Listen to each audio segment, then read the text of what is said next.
I think the mood in the country after 10 years of crisis has significantly changed. The August jobs report packed a big downside punch. That is a really, really dismal number. Will September bring enough good news for the Fed to start a taper? If progress continues broadly as expected, a moderation in the pace of asset purchases may soon be warranted. Will unemployment keep going down? And what's happening with wage inflation? It might be a little bit more sticky than maybe Jerome Powell and some of the Fed members think. Tune in for the September jobs report, Friday on Bloomberg Television and Radio.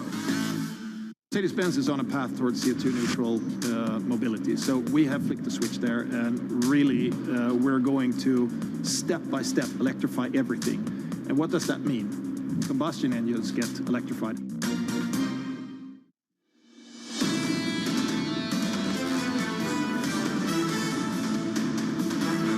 Not quite ready to call this turnaround Tuesday, but it's a bounce so far. Equity futures bounced by about 1/3 on the S&P, on a Nasdaq by 0.4%, on the Russell by 1/3. 5 percentage points lower from the high on the S&P. That's your drawdown so far.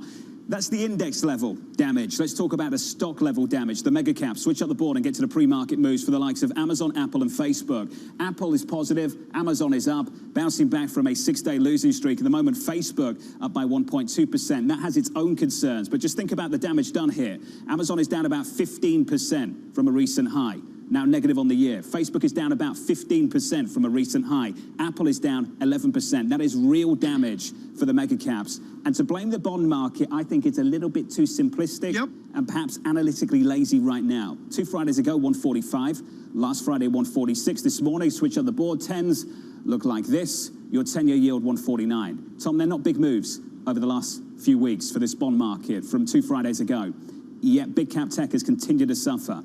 There's something else going on here that we need to discuss, but it's not just about yields and rates. It's a lot more than that. I think for a certain percentage of the public, it's about guesstimating American GDP. There's some people really looking for some form of tangible consumption slowdown, John. Right now, yields high, Tom, by a basis point or two. We approach 150 on 10s. TK on 30s up a basis point to 2.0. Let's call it 2.06%. Yeah, yield curve goes nowhere. And again, Brent crude, we're watching here, $82, 81.76 on Brent crude. On this American economy, Lindsay Piegza from Stifel. Dr. Piegza, good morning. Let me cut to the chase. Have you amended your 12-month forward growth of America's economy? Well, I think we are very likely to see a noticeable slowdown in the back half of the year. Now, this has been a position that we've maintained for quite some time, so we haven't necessarily revised it, but I think it's reflecting more of the consensus view at this point, as many have revised lower their expectations for the latter 6 months of the year and going forward into 2022. I think in part we will see a slightly reduced activity level on part of the consumer, but also we're going to see a much reduced footprint from the federal government. So as a lot of that stimulus wanes, the growth profile is likely to slow from a 6.5% pace down to a range of 3 to 4, and potentially slow further to around 2% as we look out to 2022 and beyond. So very much in line with what we saw pre-pandemic. You are acclaimed for the micro of the macro. What's the micro you observe of the shift from goods sector to service sector dynamics, a better economy of service sector growth? We absolutely could see better service sector growth. We have seen consumers resort back to a more normal or pre-pandemic basket of goods and services, shifting a lot of that activity, those dollars from those goods purchases, as now we're allowed to return to the marketplace in a more normal capacity. However, going forward, there still are risks. There are lingering health concerns, lingering health impacts. The Delta variant will play a very serious role in at least maybe capping service activity in the latter half of the year, particularly as we enter the flu season and potentially more mandates, more safety protocols come into play. So there certainly are a number of risks beyond the economics that stem from the health concerns. Does the word stagflation trigger you, Lindsay? Well, it's certainly a concern. I don't know if it triggers me, but it's certainly something to be concerned about.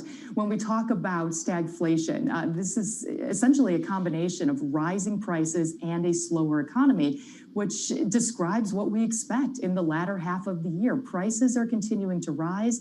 We don't see any near-term expected break in that, and yet growth is likely to be about half of what we saw at the start of the year. So stagflation is a very real concern, and for consumers already struggling with rising prices, goods and services costs going much higher, now it's a double whammy because they're faced with a potential slower economy. This is important, and it goes to something that Eric Robertson of Standard Chartered was saying earlier, that it is concerning to him to see oil prices going up, commodity prices going up, and bond yields not responding, inflation expectations not materially going upward in tandem. How much does this speak to exactly what you're talking about? Maybe not stagflation now, and we still have a 4 handle, 5 handle, and a GDP in the United States, but going forward, 1 year, 2 year, 3 years out, setting up for something that looks very different, even if not quite a recession. Well, I think right now the market seems to be buying into the Fed's inflation dismissal rhetoric.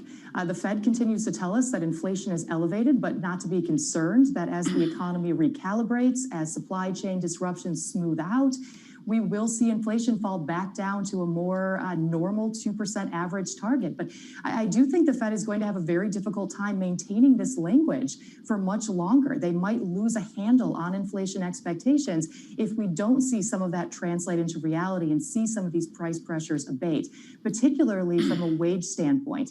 That's really going to be the component that the Fed is going to have a difficult time controlling. Now, prices may rise temporarily because of disruptions, but they'll also come back down eventually when we return balance to the marketplace.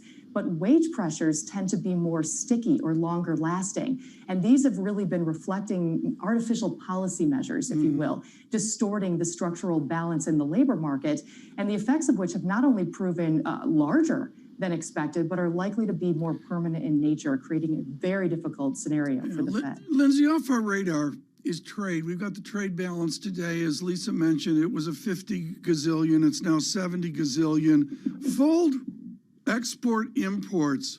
Fold the Port of Los Angeles, the Port of Long Beach into how difficult it is to guess right now.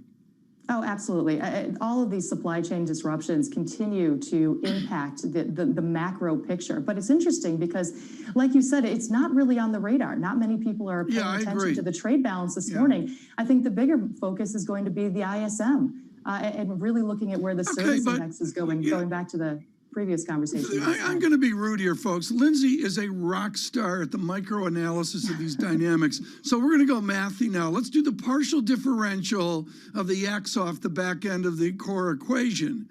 Is our mystery about trade an export deficiency or an import deficiency? Well, I think it's an import deficiency, absolutely, because right now we're seeing demand is outpacing the available supply in the marketplace. And even when it comes to domestic producers trying to fulfill demand from the domestic base, if they're requiring parts or components that are produced overseas, well, we're a global integrated marketplace. And with much of the developing world 1, 2, or even 3 steps behind us in terms of controlling the virus, getting production back online, and returning to a more normal level of output, this is going to have a significant impact, significantly negative impact on domestic producers' ability to meet that that demand in the marketplace. And so right now, it very much is a fact that demand is outpacing the current market supply available. Before we let you go, Lindsay, I do want to turn to the Federal Reserve and what's going on a political level. There is the Internal Oversight Committee within the Federal Reserve that's looking at some of the trades made by Richard Clarida after, of course, Robert Kaplan and Eric Rosengrant. I mean, all of these ideas that keep coming out that they made transactions that now are raising the spotlight on the Fed in terms of personal interests. How much does this damage their credibility? How much risk does this present in terms of the composition of the Fed heading into a very uncertain 2022? It's going to be all about the messaging. It's going to be very much on the shoulders of the chairman to make sure that the integrity of the Federal Reserve is maintained and that they do maintain this presence of autonomy, separate from the government. Of course, we see a lot of integrated activity from former Federal Reserve Chairman Janet Yellen, now Treasury Secretary Yellen with Powell. So there are a number of issues aside from just the individual trading that has raised some concerns about the Federal Reserve's anonymity and, of course, their credibility. So it's really going to be a strategy of messaging on part of the chairman at this point to maintain the American public's support for policy going forward. There are going to be some big changes, that's for sure. Lindsay, thank you. Lindsay Piegza there Thank you. of Stifel. Lisa, some massive changes perhaps for the composition of that FOMC next year. If you look at a lot of investor surveys, increasingly a risk factor is Fed policy, not because necessarily of uncertainty as far as how dovish they are, but uncertainty of who will be on the FOMC given some of the turnover. I mean, honestly, there's also questions about what this does to Jay Powell in the eyes of President Biden if he isn't necessarily holding the same credibility. I don't know. I honestly don't know it will happen, but I do hear this is an increasing concern. Have we got a deadline for that, Lisa? Really? When we're going to hear Really? from... I'm just asking. Some are you? headlines from J&J. Submitting data to the FDA to support a COVID booster shot. Tom, the booster increased protection to 94% against severe and critical condition. J&J submitting data to the FDA to support a COVID booster shot. Tom, widely expected, but there it is. There it is. I'm scheduled, I believe it's October 19th. I don't think it's J&J. It's something else, John, maybe Pfizer. But, you know, John, I see a set of better news here. Better cases data, better death rolling over, data. yeah. You're right to point that out. And the scientists are clicking in, as we've heard from Amesh Adalja and others, they have to do the virological work. And we're now clicking in to the successful work that we were massively frustrated about 3 months ago. We'll talk to Johns Hopkins about that in just a moment. Did you see JP Morgan, the story from Hannah Levitt, yesterday, Tom? Late yesterday. JP Morgan telling anyone in the front office, anyone in sales and client-facing, unvaccinated employees will face higher payroll deductions to cover the cost of testing and health insurance starting next year. And if you're not vaccinated, you won't be employed by JP Morgan if you're a new employee. And if you're a current employee, Tom, it's pretty simple. You can't go and meet clients. That's a shift. John, this is a core reason I have an optimistic cast, unlike Lisa's gloom. Oh, come on. It's as simple as this. Companies are acting, United Airlines, JP Morgan, different strategies, same goal. I just want to say, I'm not pessimistic about the pandemic ending. It will end. There is now an issue of what the underlying cross currents in the economy are. That's what I'm concerned about now. That's my Debbie Downer moment. A pendulum of cross currents. What's that? I don't, thank God, John, you're between us.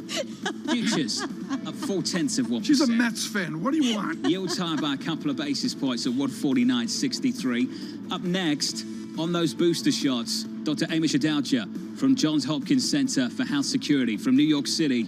This is Bloomberg.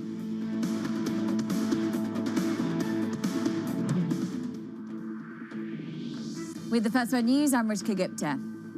Shares of Facebook rebounding today. That's after the global service outage yesterday sent the stock falling. The company blames it on a problem with its network configuration. The issue took down Facebook's core social network, plus its photo app, Instagram, and its WhatsApp and Messenger services.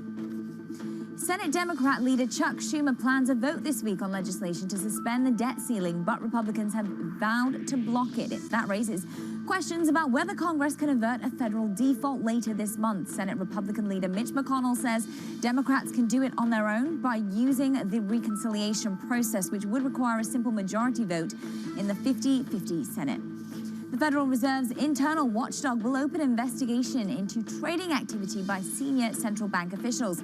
That follows revelations about transactions in 2020. Last week, Bloomberg reported that Fed Vice Chair Richard Clarida traded as much as $5 million out of a bond fund into stock funds, one day before Fed Chair Jerome Powell issued a statement on possible policy action. In Manhattan, apartment sales soared in the third quarter to their best showing in decades. Closed sales totaled more than 4,500, according to appraiser Miller Samuel and broker Douglas Elliman Real Estate. That's the most for any quarter dating all the way back to 1989. Buyers are acting fast and paying more as last year's COVID discounts have now gone away.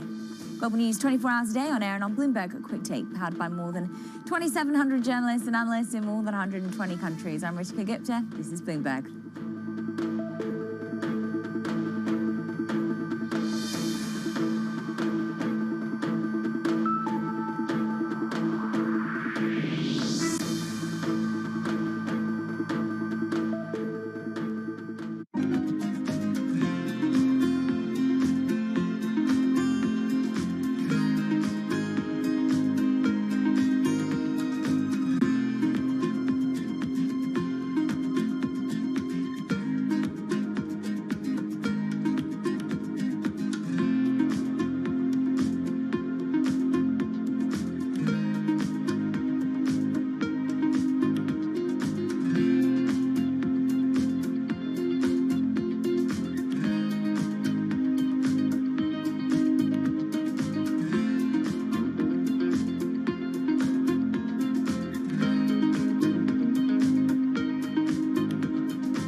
Bloomberg surveillance to learn how to look at markets, how to look at trends, and how to look younger. What do you think, John? Botox, or do I really need to get something done? I think, Tom, if we just change the style up a little bit.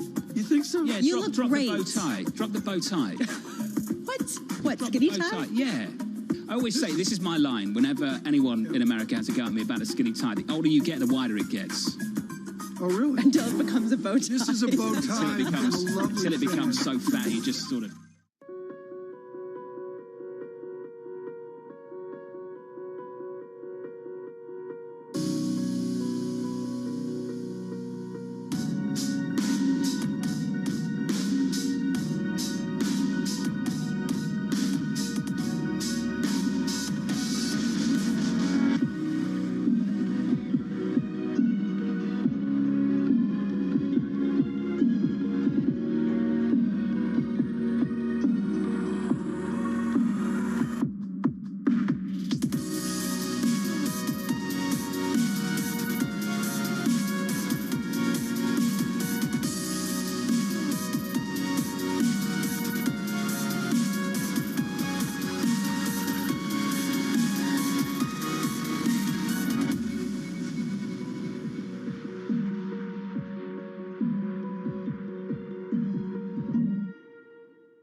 Mistakes you've made or failures that you can talk about so that people could feel you're not just a superhuman. People ask that question as if the only challenge is at work.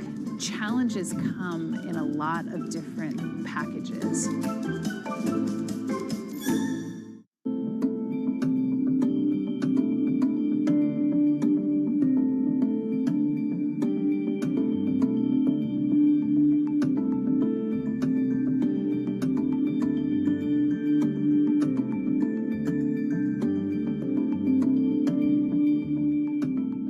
Trading revenues coming in better than expected. Everything. Cash, $1.4 trillion of cash. One of the most notable aspects of this report that was stellar.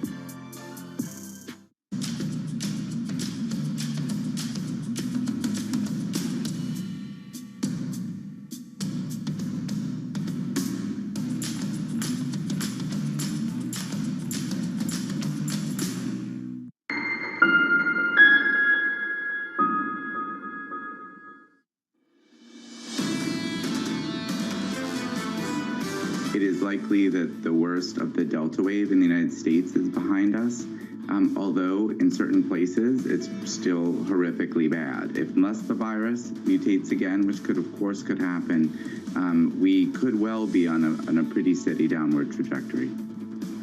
Joshua Sharfstein there of Johns Hopkins, the Vice Dean. From New York City this morning, good morning. Alongside Tom Keene and Lisa Brammitz, I'm Jonathan Ferro. Here's the price action. Positive 13 on the S&P.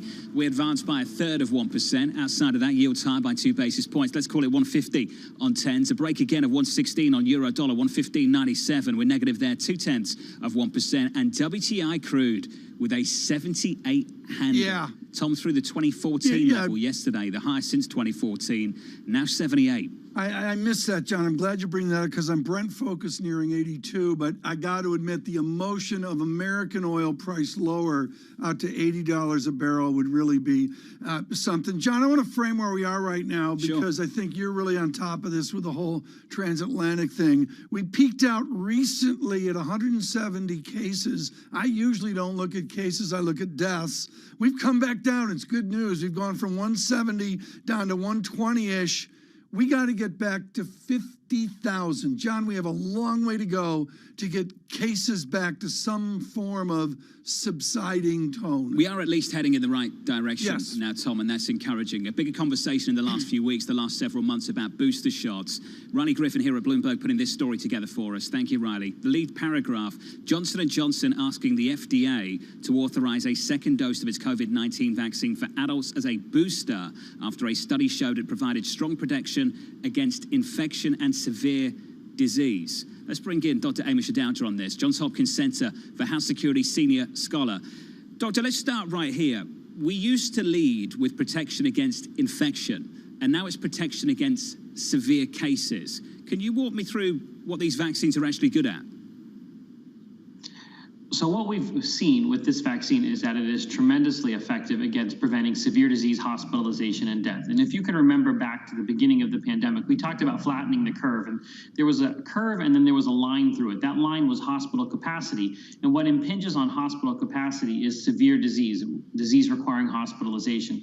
And that was the immediate concern, was trying to remove the ability of this virus to hospitalize and kill people. So that's the metric that really matters when it comes to vaccines. But early on, we saw tremendous data from both Pfizer, Merck, and Johnson & Johnson showing high effectiveness even against symptomatic infection, something we didn't expect. So people ran with that number, but that number was always expected to fall and was something that was also a product of the fact that those trials were done when there was a lot of restrictions, when there wasn't a more contagious variant, where people were not doing things without masks. So that number fell. But what we see is that we still have very strong protection against what matters. And that was what the primary goal was of these first generation vaccines. Do you think we have a messaging problem, and how much damage do you think that messaging problem is doing? The whole pandemic can be thought of as a poor messaging problem because we've seen a lot of public health guidance that doesn't really make it into the public psyche in a way that's actually actionable. And that's been difficult to navigate because people don't understand, for example, that this is a virus that's not going anywhere, that's establishing itself in the human population, and you've got to learn to risk calculate. They don't understand what a vaccine is meant to do. Many people have this idea that a vaccine is somehow a bug zapper or a force field around you, not something that's meant to make disease that you get post-vaccination something that's milder. So in general, I think public health communication has to be completely revamped after this pandemic because so much of it went the wrong way. People took the wrong things from it, and we made very mistakes that were easy to forecast that would actually happen based on how nebulous sometimes the guidance had been from public health authorities. Dr. Adalja, how much does this have to do with the fact that there just is confusion in the health data? This is a fast-moving pandemic with a lot of unknowns. I mean, when you talk about infection versus getting very ill, this does matter from a community health perspective in terms of transmission. I mean, how much are we getting closer to this idea that we can take off our masks and have a normal-ish society, even if we have vaccines, if they don't necessarily prevent infection? So the issue has to be when we come to a point where this becomes a tolerable risk, because as I said before, COVID-19 is going to establish itself and it's going to become one of our seasonal respiratory viruses. Transmission is going to fall eventually, but it's going to rise again maybe when it gets colder, maybe when people's immunity wanes. So there is going to be a time where people say, this is COVID-19, it's not a big deal anymore because I know I'm protected against serious disease, just like people are with influenza, for example, based on influenza vaccines and influenza antivirals, and we have antivirals coming for COVID-19. So there's going to be a risk perception change in the country and in the world about this becoming a much more manageable disease. And yes, there's going to be transmission. There's always going to be a baseline number of cases, hospitalizations, and deaths. And for some people, that might be too much. So they continue to wear masks when they're in crowded places, continue to be more cognizant of where other people are when they're in public transportation, for example. But for others, it's not going to be that way. And I think there's not going to be an easy way to know exactly where people are going to fall on that spectrum. Dr. Adalja, when we get, not if, but when we get a children's vaccine, I believe 5 to 11, 5 to 12, do masks finally go away? It makes it a lot easier. I think what you'll probably see is local areas kind of basing those decisions and those recommendations on local transmission dynamics. Also the events, what is this in a school? Is this in an indoor place? Is this something where everybody is vaccinated? All of that's going to play a role. But what right now we've got basically half of the country that doesn't use masks as much as another half of the country. And I think that will start to homogenize as more people are vaccinated, as people are not worried so much about serious disease, and as cases fall as more and more people develop some level of immunity, because even if it's not sterilizing, meaning you could still get infected, it's going to be much lower. And we also know that vaccinated people are much, much less contagious than the unvaccinated. Doctor, thank you, sir. Got to leave it there. It's great to catch up as always. Dr. Emmett Adalja there, Johns Hopkins Center for Health Security Senior Scholar. Tom Keene, we have a problem with the messaging we have done for the last 18 months. Yeah, the messaging is there. It's regional. It's geopolitical. Someone mentioned the other day Alaska really having a tough go of it right now. I think every story is different. And again, John, I'm going to go back to the messaging of corporations. Their profits and their future certainly their short-term strategic plan is at risk, and the companies are making the action here. The companies in the United States almost acting as a surrogate for government, as we see in other nations. So, Tom, you think others will follow JP Morgan? Is that the point you're trying to make here? I think they'll follow visibly, and it'll be interesting to see, John, if you see people follow quietly where they don't want to make a big splash. Interesting, in the statement from JP Morgan, Lisa, it suggests that their clients are the people who are actually turning around to them and saying, we want to make sure that the people that come to see us are vaccinated. It was the clients that were pushing this, and JP Morgan have responded. And how much is it going to be a similar story for the airlines? Basically, those that say, look, we mandate vaccines are going to be ones where people feel more comfortable going on those airplanes and feeling somewhat protected from getting infected. And you raise a question, at what point is this driven by the consumer being showing discretion for those that do prioritize vaccines? What a fascinating moment, and controversial in some ways, incredibly divisive conversation still, Lisa, on topics like this one. Well, it's been politicized, and perhaps that's the messaging problem. It should be a science issue. In a big way. Lisa Bramwitz, Tom Keene, Jonathan Ferro. Futures positive 13 on the S&P. We bounced back from yesterday's big loss. There's some red for you, Tom. Yield higher, 2 basis points, 149.80. But just south of 50. This is Bloomberg.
They don't know what to say. Again, they can't even fathom that they're out of Afghanistan. They're still in a state of shock and can't believe it.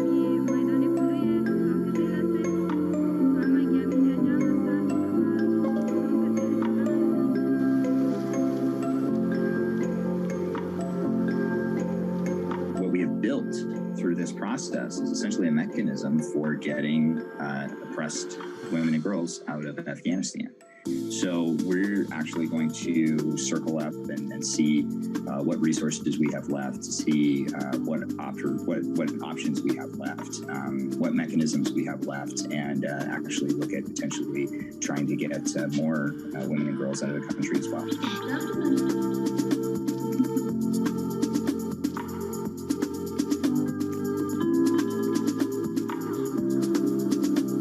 We've been through a lot, us as a team. I know sleepless nights, but you know what? There's nothing more satisfying than knowing that you've saved many lives, and will continue to support these girls on their missions.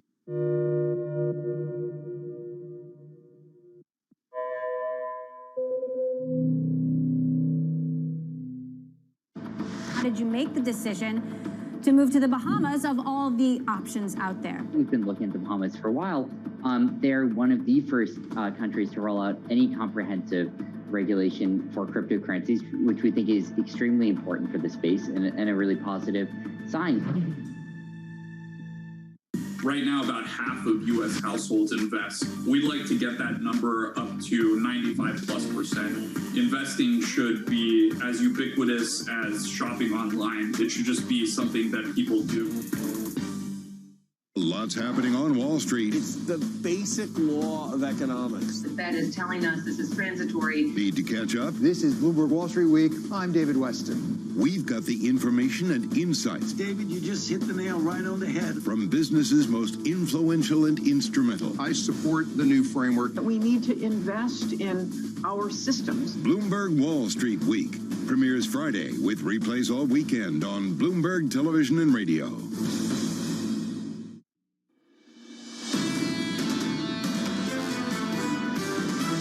What the Fed does is absolutely essential. It's been ignoring inflation all year. I think it's pretty clear that inflation is going to remain elevated, and that'll be an issue. For the economy, employment's all important, but for the markets, it's absolutely about earnings. You have to still worry about the service sector. You have to still worry about all those areas that are connected to travel and to leisure. It's hard to understand where we are now in the cycle.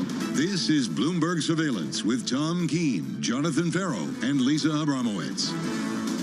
Big tech down in a big way from New York City for our audience worldwide. Good morning, good morning. This is Bloomberg Surveillance live on TV and radio. Alongside Tom Keene and Lisa Abramowitz, I'm Jonathan Ferro. Your equity market bouncing back of 15, up a third of 1% on the S&P. On the NASDAQ, up a similar amount. Tom Keene, the damage done to the NASDAQ, to the big cap tech players, just remarkable. Ferro on the edge of gloom. Let's look at the big tech, part of the FANG complex. PepsiCo, John, with an organic revenue lift. I wonder if that's what we're going to see away from technology. And I know with Chris Morangi coming up, we're going to get a real feel for what the revenue spirit will be of those beleaguered techs. It's a beat and raise at PepsiCo. I'll speak to the CFO, Tom, in a couple of hours' time. For the likes of Apple, we're down 11% from the highs. Tom, earnings, October 28th. If you had to take your pick right now, earnings on the 13th, JP Morgan kicks things off almost unofficially. End of the month, Apple. What would you be looking for, Tom? I would be looking for JP Morgan to say business is still out there. They're adapting to it.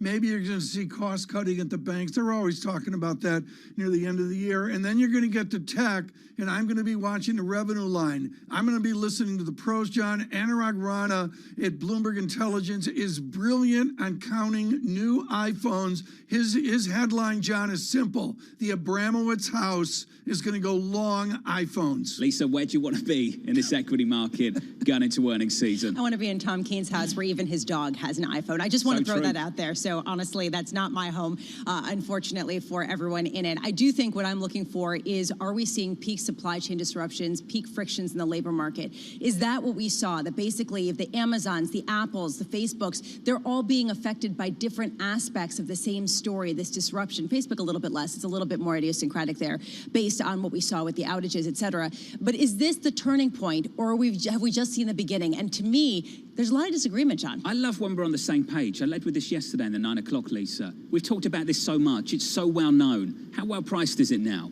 The idea that PepsiCo came out and was able to navigate this well, and that their stocks did not materially move up in pre-market trading. People, I don't understand the response function. To your point, what's priced in, the more that we find out, the more confusing it becomes. This is what the price looks like right now. And Lisa, thank you. Up 15 on the S&P. We advanced by about a third of 1%. Yields are shifting just a little bit higher, trying to reclaim 150. But I have to say, over the last week, we've been stable. Up 2 basis points. Just let me finish, Tom. It's okay. 149.63. Euro dollar a break of 116. It's a little one. 115.95. We're negative 0.2%. And TK, get excited. This move in crude, 78.30 on WTI.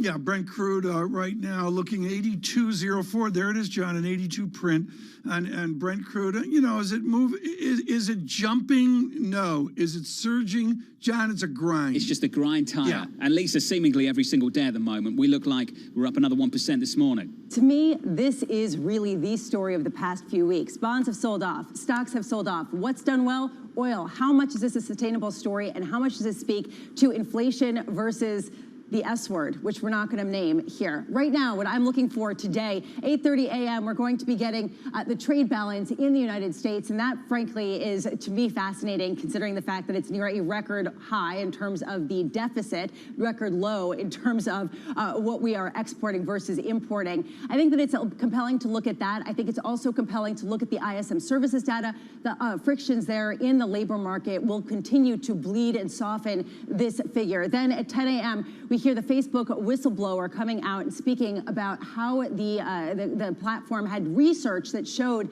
that it was harmful for individuals, particularly children. Let's see what they can actually do with that. Facebook shares, yeah, they were down pretty harshly yesterday. However, they're up more than 50% year to day. And today is the first day of the Bloomberg Invest Summit. I am very interested to hear how some of these speakers parse out the differential between bonds and stocks. What is the ballast in your portfolio at a time when both sell off at the same time? We're going to be hearing from a range of big shots in the industry, including Bridgewater Co-Chief Investment Officer Greg Jensen, Marcy Frost of CalPERS, and Ariel Investments, John Rogers. Sean. Lisa, looking forward to that. Thank you very much. Lisa Brabbitts, going through the day ahead, your morning brief. Joining us now, Chris Marangi, GAMCO co-CIO of Value. Chris, let's start right here. It smells like Q1 of 2021. It is not Q1 of 2021. What's the difference right now for you, Chris?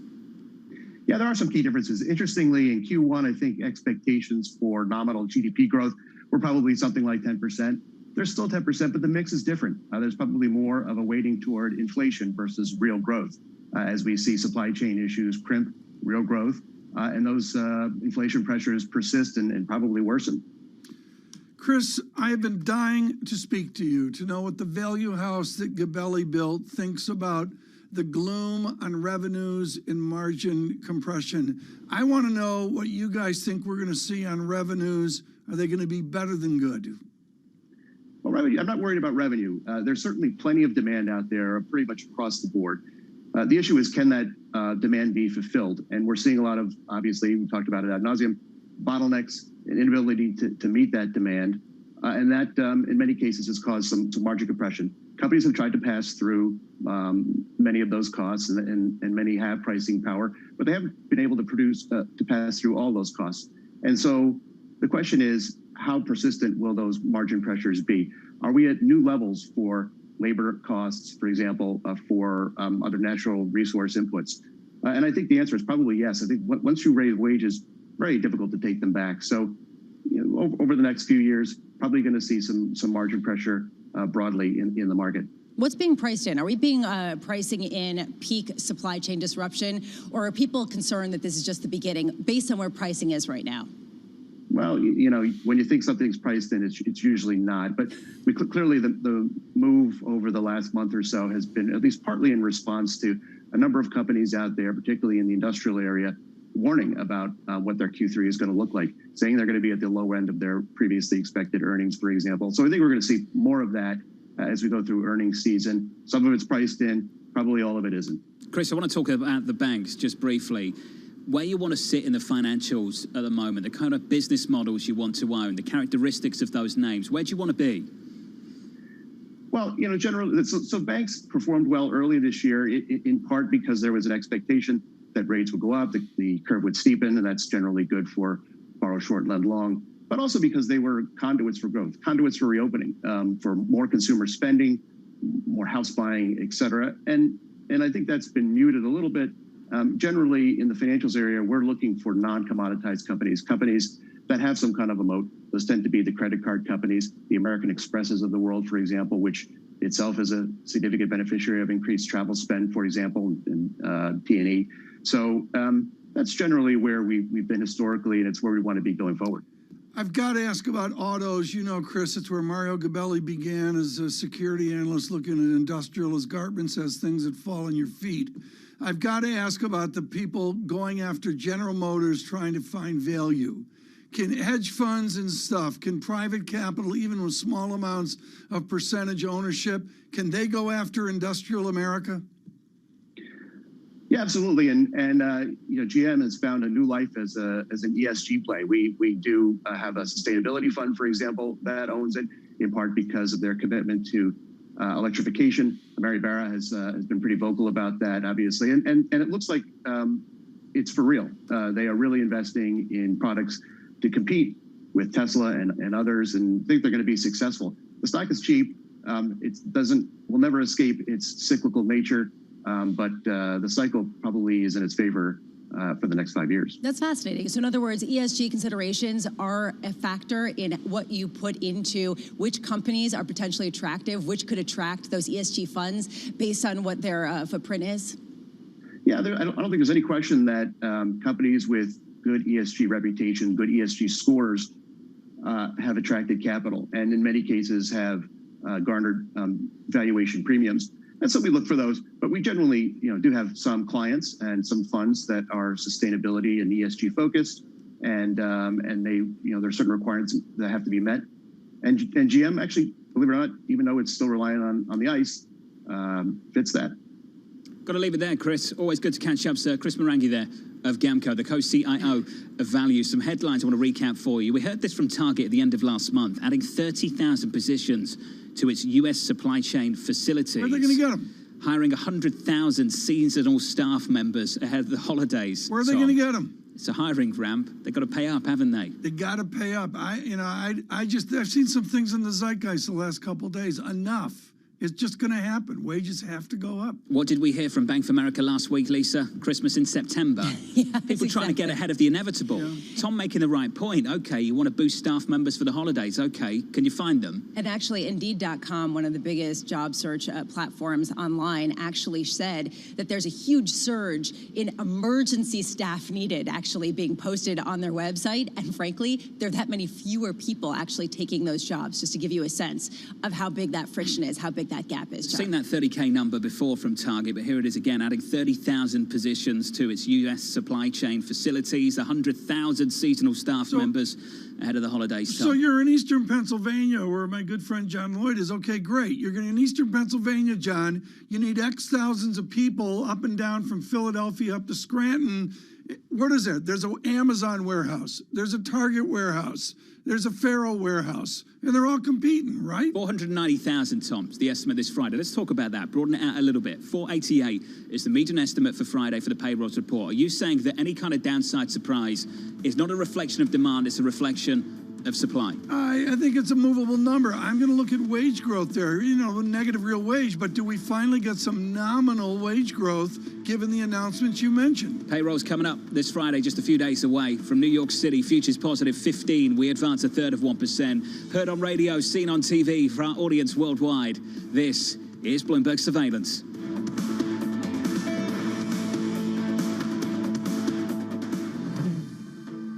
With the first word news, I'm Ritika Gupta.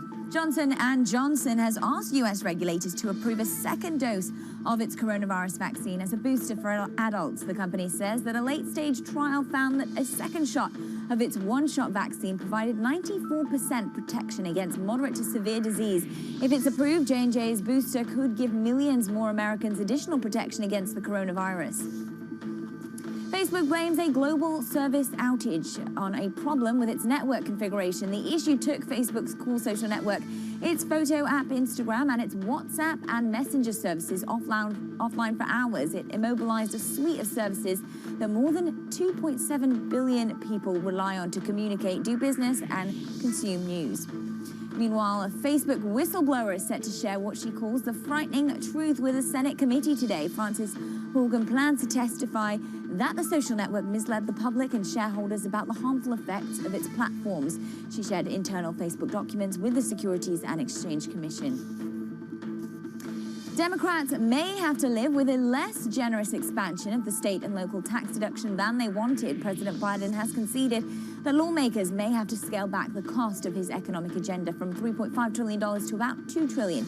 That means cutting the cost of nearly every program and tax credit, including the one for state and local taxes known as SALT. JPMorgan Chase is rolling out new measures to prevent coronavirus infections. The bank has banned business travel and one-on-one person meetings for employees who aren't vaccinated or won't disclose whether they've had their shots.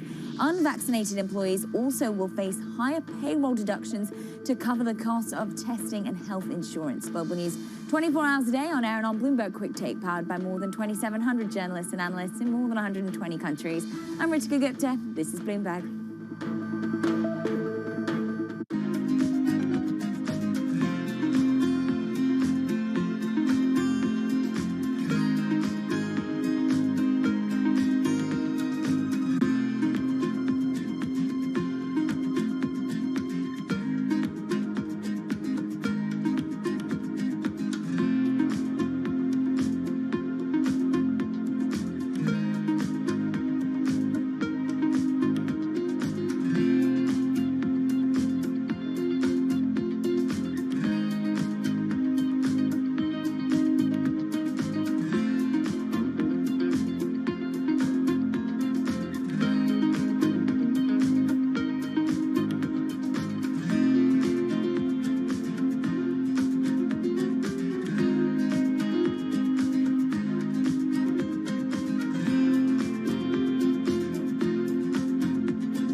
tinatanggap ko po ang inyong nominasyon sa akin bilang kandidato sa pagkapangulo ng Republika ng Pilipinas.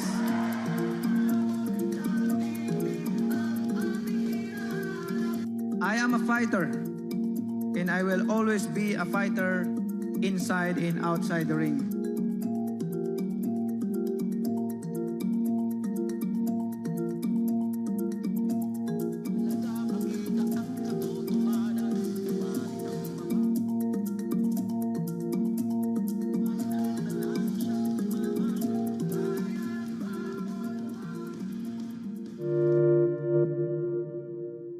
Bloomberg has enhanced search on the terminal to deliver what you need when you need it. Now, you can simply type phrases in everyday English in the command line. Compare financials. Find people. Analyze markets. You can enter phrases or ask questions. What do you want to know today? Ask a question or visit SearchGo to find answers now. How is Ireland dealing with that blackout risk, those energy prices spiking? Well, in the first instance, we will manage it over the next while. I think the key agenda item for Ireland on the energy front is wind, and we've been great developers of onshore wind. The next decade in Ireland will be offshore wind, and we have streamlined our planning application framework for investors so they have certainty in terms of applying to invest in terms of offshore wind infrastructure in Ireland. So that will be a key agenda item of ours. And renewables. We have a very strong climate component in our government and in our government programme. And that, of course, is not disconnected from the energy agenda. And there will be challenges of that, there is no doubt, but we are making considerable progress. Are you worried about the here and now? Are you worried about blackout risks? Are you worried about the amount of consumption data? Data is taking up considerable demand in energy terms, but we have been robust in terms of meeting that to date. Access the financial world on demand. Hear from leading economists, policymakers, and industry experts via live and on-demand webinars, only from Bloomberg. Start exploring to see what's moving the markets. Visit Bloomberg.com/webinars. The growth story in cannabis remains very strong, even after the sort of loosening of the pandemic. There was a worry that there might be wallet spend competition, but so far the cannabis sector seems to be holding up very strong.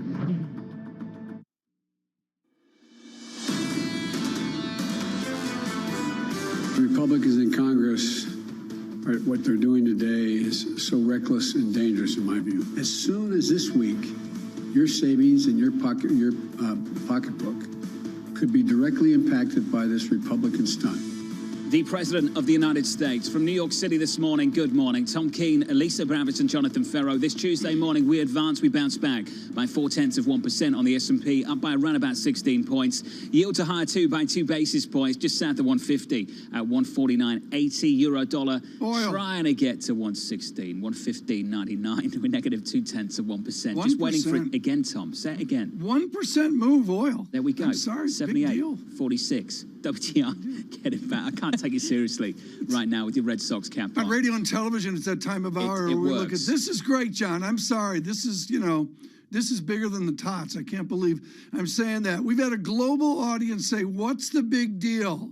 As always, the giant of Red Sox literature, Peter Gammons, nails it today, talking about the Calvinism that's there from Stockbridge to Boston. Let's look at the ancient philosopher of Red Sox baseball. This is back in the time of Ted Williams. John Calvin of France and, of course, Geneva, Switzerland. Here after, for those of you on radio, it's Calvin in bed after the Bucky Dent home run in 1978, and he solved that as well. And the problem we have is Yankee fans shopping for very fancy Yankee. Oh, that is so Anne-Marie. This is so Anne-Marie Orden. For goodness sake. At Ralph Lauren in New York. Is that an official New York Yankees Ralph Lauren combination? And you can be sure that the gentleman from Brooklyn is a Yankees fan as well. John, it's the spirit of the moment. It's fun for everyone. It is. There's a reason Anne-Marie's not come back, though, Tom. She feels like she's been trolled by you she said, on live TV. She said, John, bring her in. Get the Detroit Tigers fan acting rationally today. Emily Wilkins is that Detroit Tigers fan, Bloomberg government reporter. Emily, we need to start with the president. He's blaming Republicans. Other people are suggesting, okay, he's right, but they can do something themselves. Frame the debate for us down in D.C. at the moment. This really is a big standoff between Democrats and Republicans. And if you really want to get into the nuance, either party could have kept us from getting here right now. Democrats could have gone ahead and just added that debt ceiling increase to that budget reconciliation process that they're working through right now. Republicans, they could be going along right now with the vote today. It would only take 10 Senate Republicans, and we could have this whole thing done by the end of today. Neither of those things, one of those things hasn't happened. The other one is not going to happen. And President Biden really upped the ante yesterday, coming out in this big public speech saying that hitting the debt limit would be like a meteor crashing into the economy, and very clearly laying this at the feet of Mitch McConnell, saying that he's the one who's going to decide. The thing is, though, Mitch McConnell, we've been watching him for a while here. This is a man who does not yield to pressure. And so there's really a standoff and a lot of question marks about what's going to happen between now and October 18th. Emily, when I speak with investors about this meteor hurtling toward the U.S. economy, they shrug their shoulders and say, it'll be averted. It always is. We are not worried. What they are worried about, frankly, is the uncertainty on the Federal Reserve. There was a note out by Nick Colas this morning of DataTrek basically saying that Chair Powell's renomination odds now remain below 70%. This is the increasing belief on Wall Street, and uncertainty is bad for them. What is the feeling down on Capitol Hill in terms of the likelihood of Chair Powell's renomination, and how do you put at ease some of the uncertainty that actually is keeping more people up at night than the debt ceiling? I mean, we know at this point that if President Biden was to nominate Powell again for a second term, that he would get bipartisan support. We've seen both Republicans and Democrats come out saying they would support him.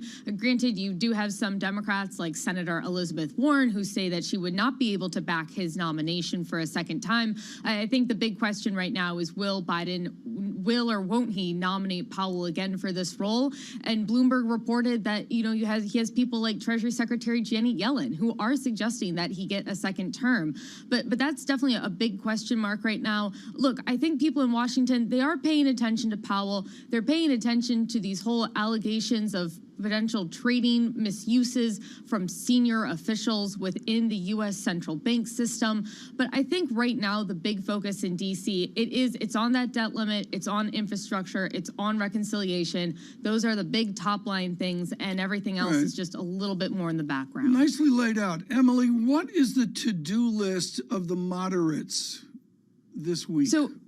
So moderates are actually going to be speaking with President Biden this morning. Remember, Biden had that virtual meeting with progressives yesterday. Now he's going to be meeting with the moderates, trying to figure out how to trim down that $3.5 trillion social spending plan to something in the $1.9 trillion to $2.3 trillion range. Sorry to throw all those numbers at you, but that's part of the ongoing discussions today about what this package is going to look like. I mean, moderates, they've sort of said the same thing over and over again. What they really wanted was infrastructure to pass without being tied to this larger social spending plan. But Biden came in on Friday, said that's not going to happen. And at this point, I think Democrats, they really just know that they want to get this legislation done, both pieces of legislation. The other big thing to watch, once again, I know we're tired of hearing these names, Joe Manchin, Kristen Sinema. Are they going to be satisfied with the proposal that President Biden is trying to hammer out right now with his House counterparts on what the size of the bill is going to be? Two senators, do the House Manchins, the House moderates, do they have a certain power right now? They do, absolutely. I mean, remember, it only takes three House members to stand up and say, hey, we're not supportive of this, to put a bill into jeopardy. And so I think what you're seeing now, what's different than all these negotiations that we've been talking about for months, is how active the Biden administration is. The fact that President Biden, he's meeting with lawmakers now. He's having these discussions with them. That was not happening in September, not until the very, very end. And so the fact that Biden's getting involved, it says something, because remember, Tom, this was his plan. This is what Biden pitched pitched to the nation back in April. And now we're seeing him take a very active role in shepherding it through and trying to keep his party united while he does so. Emily, thank you. Emily Wilkins down in D.C., our Bloomberg government reporter. This from Luke Cower of UBS. The biggest question about tonight is whether TK will be asleep by the time the Sox bring in their first reliever. Do you remember Luke, Tom? Luke Cower of UBS. Yeah, unfortunately, that's an accurate statement because, John, what we do here is every pitcher's ready to go. And, of course, there's Red Sox and Yankee pitchers that'll be the focus of that. But you got to believe, John, the moment someone falters, out they go. Can someone bring me a Yankees cap? Can we sort that out? Just what time does the store open over in Midtown? Do you actually care about the Yankees, or you just want to take them off? I'm disturbed by this. I think we need to, you know, I'm all about balance, Lisa. Balance all about perspectives. balance. We've got a Red Sox cap on air. We need to have a Yankees cap on air. Tom Keene in a Red Sox cap this morning from New York City. Alongside Tom Keene is Lisa Abramowitz and Jonathan Ferro. Your equity market shaping up as follows. Up 16 on the S&P. I'll get you a Milan jersey if you want, Tom. How are they going to do against FC Porto? I hope we win, considering we lost our You're going to be so last two hungover games. by 3 Tom, I didn't even know it was this evening. I didn't even know. Yeah. You sure it's this evening? I think it is. Are you sure? I didn't No, have a clue. I'm not sure. I could double check that. I'm not sure. Yields higher by 2 basis points to 149.80 from New York City. Oh, dear me. This is Bloomberg.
China's growth because it is already slowing. Chinese manufacturers are curbing production. This is the latest shock to global supply chains, already delayed by, part delays, chip shortages, saddled with soaring commodity prices as well. Well, Haslinda, when we've seen a lot of supply chain disruptions at the beginning of this COVID pandemic, and then, supply chains became resilient and it really moved goods around, especially medical goods and supplies. But now, at this part of the pandemic, we are seeing disruptions again, and discontinuities. And that is because of what we spoke about, the demand that is pent up. And of course, if you have factories slowing down and, not being able to produce as much, that is going to impact growth and the recovery. The August jobs report packed a big downside punch. That is a really, really dismal number. Will September bring enough good news for the Fed to start a taper? If progress continues broadly as expected, a moderation in the pace of asset purchases may soon be warranted. Will unemployment keep going down? And what's happening with wage inflation? It might be a little bit more sticky than maybe Jerome Powell and some of the Fed members think. Tune in for the September jobs report, Friday on Bloomberg Television and Radio.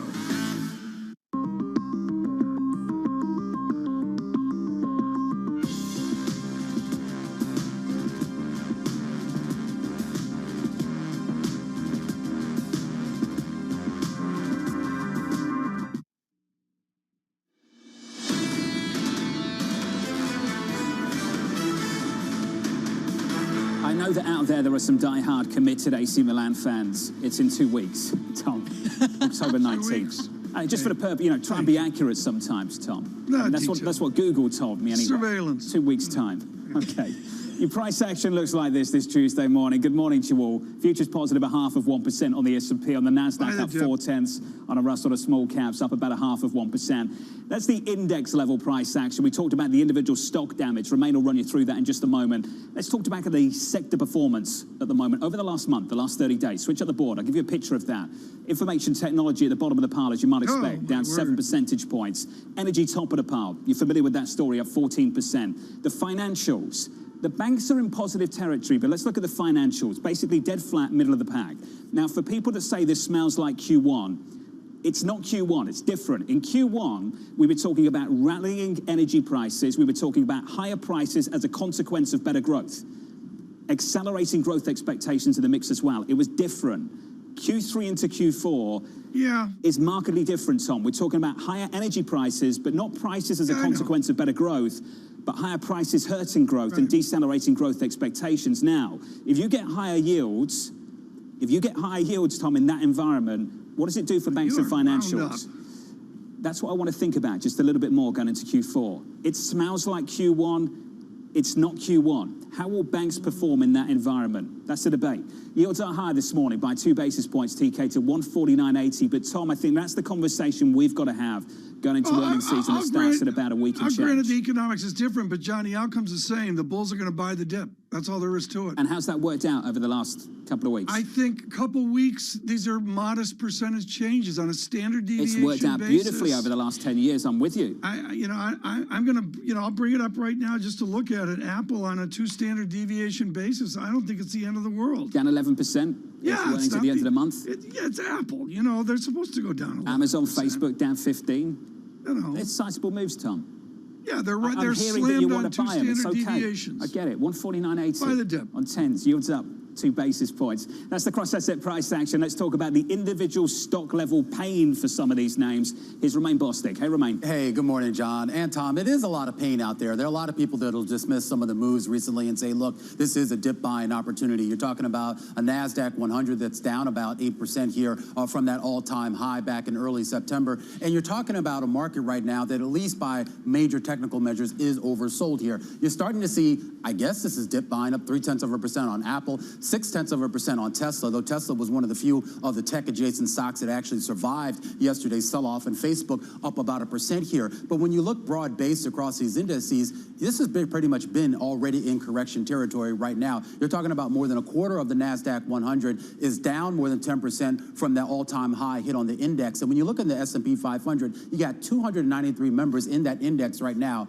that are down 10% or more from that all-time high, or I should say from those 52-week highs for the individual names. That includes Apple, Amazon, Intel, Facebook, Citigroup, Walmart. It's a pretty large group of companies here. And the question is this now the threshold where you start to come back in, or is this a major reevaluation of some of these valuations here? And with Facebook specifically, this goes much broader than what we're talking about with the sell-off here. Of course, there's a big hearing going on today with that whistleblower. You had the huge outage from yesterday here. It'll be interesting to see whether this 15% drawdown that we're now sitting on Facebook, whether that can actually bring it back up anywhere close to where it was a couple of days ago. Flip up the board here, a couple other individual stories moving the market right now. J&J higher here.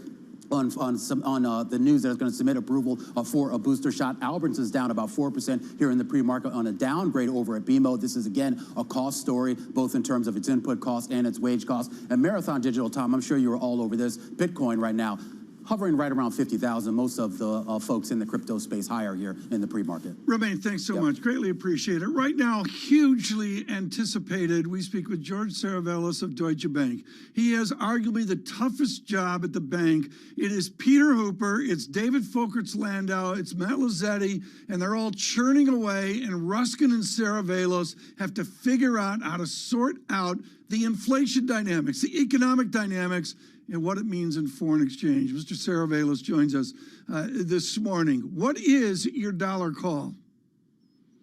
Great to see you, Tom. So I think the risks are you do see a moderately stronger dollar until the end of the year. There is much more going on in the market than just the inflation story, which has dominated this year. I was following with interest the interview you had with Mohamed El-Arian just after the US numbers last week. And he was very focused on the inflation upside. But at the same time, you had big downside growth surprises as well to those numbers. And I think there's three things going on in this last quarter of the year. Number one, we're getting extremely pessimistic messages on the supply side of the global economy. One of my favorite examples is if you look at UK total hours worked, it's still 8% below where it was pre-COVID. So that's still a massive labor gap. And we're talking about rate hikes in the UK. The consumer is just not gangbusters. So as John said before, this is not the same as Q1. We can see it in consumer confidence. The slowdown in spending was happening before the Delta wave. And you're just not seeing this drawdown in excess saving that people were expecting. So this weaker growth dynamic with higher inflation, I think at the margin is supportive of the dollar. Okay, so let's go there. Let's rip up the script here, folks. We can do that with George Saravelis. On sterling, how do you express that view on sterling? If it's not cable, which pair is the most intelligent tradable pair for sterling? So the UK is a fascinating example. It's at the epicenter of what's going on, where you're about to have, I think, a very sharp slowing in growth because you have fiscal tightening at the same time, and the Bank of England hikes rates. Now, this is very, very different to the demand side cycles we were used to experiencing, and I think the risk is you see UK inflows slow down, the growth side decelerate pretty quickly, and that would be negative for the pound. Now, the polar opposite story of that is places like Norway. Essentially, what you will see this quarter is a direct income transfer from the UK consumer to the Norwegian consumer, which benefits from these big rises in energy prices. So we like selling the pound against Norway, but also against the Swiss franc. And my colleagues have done some great work showing how the Swiss franc is one of the best safe havens in a world of rising inflation but falling growth. George, what are the lessons from trading, say, EMFX for some of these currencies in G10 right now? Are they applicable? Well, it's an interesting question, and I think probably most immediately relevant to the UK, because you do have this environment in EM where sometimes central banks try to hike rates, but the currency stays weak because you can't see those inflows. And EM historically has been more vulnerable to these supply-side shocks. We're now seeing it for the first time in DM. And I think it's very interesting. You know, at the start of the year, if I had told you the Bank of England could be hiking rates as soon as this year, you'd have told me the pound would be surging, and instead it's struggling. So this transmission channel, which usually a central bank hike does, as in strengthen the currency to push inflation down, is not working in the UK. And I think that asks all sorts of uncomfortable questions for the Bank of England. George, before we let you go, we have to deal with the S word, because you did write it in a recent report that this environment is definitively stagflationary. How much hate mail did you get for using that word at a time of still robust growth? So it's interesting. We have a lot of internal debates within research. Obviously, there's different definitions of that word. But for me, the key point is not how you define a world, but the trajectory in inflation and growth. And one thing that I think hasn't materialized for those that have been espousing the so-called gangbuster narrative is you really haven't seen growth accelerate in the second half of the year. You're seeing a pretty sharp deceleration, so it's a very different playbook compared to the first half. Do you think the S word is a distraction, though, George? The very fact that we have to talk about it, because factually it's so hard to, it's so easy just to turn around and say that's not what this is. Well, again, I think it is to the extent. Do you think that's the destination, that, George, or you think it feels like that right now? Do you think that's where we're heading? I think debating definitions is not as useful as observing that you're seeing a pretty sharp slowdown, and it's not just because of the supply side, it's because the consumer is underwhelming. But in terms of direction of travel, yes, I do worry. We have more growth slowdown coming in the pipeline, both because of China, fiscal tightening in the UK and the US, importantly. So I worry that this mix continues and worsens. George, really smart note. Gangbusters ain't happening. Great to catch up. Thanks for coming on the show with us. George Saravelos there, Deutsche Bank Global Head of FX Research. This is the moment we're in right now. We're talking about higher prices hurting growth, not growth leading to higher prices. And Tom, that's a subtle but important difference for the market as well, for G10, for currencies like sterling in the UK. This is what the show's about. James Sweeney, Credit Suisse, flat out disagrees. I mean, this is what we do every day, where you've got a shop really taking a stake on some form of stagflation versus one that's not. Well, Tom, I think that's why the word, from my perspective at least, is unhelpful.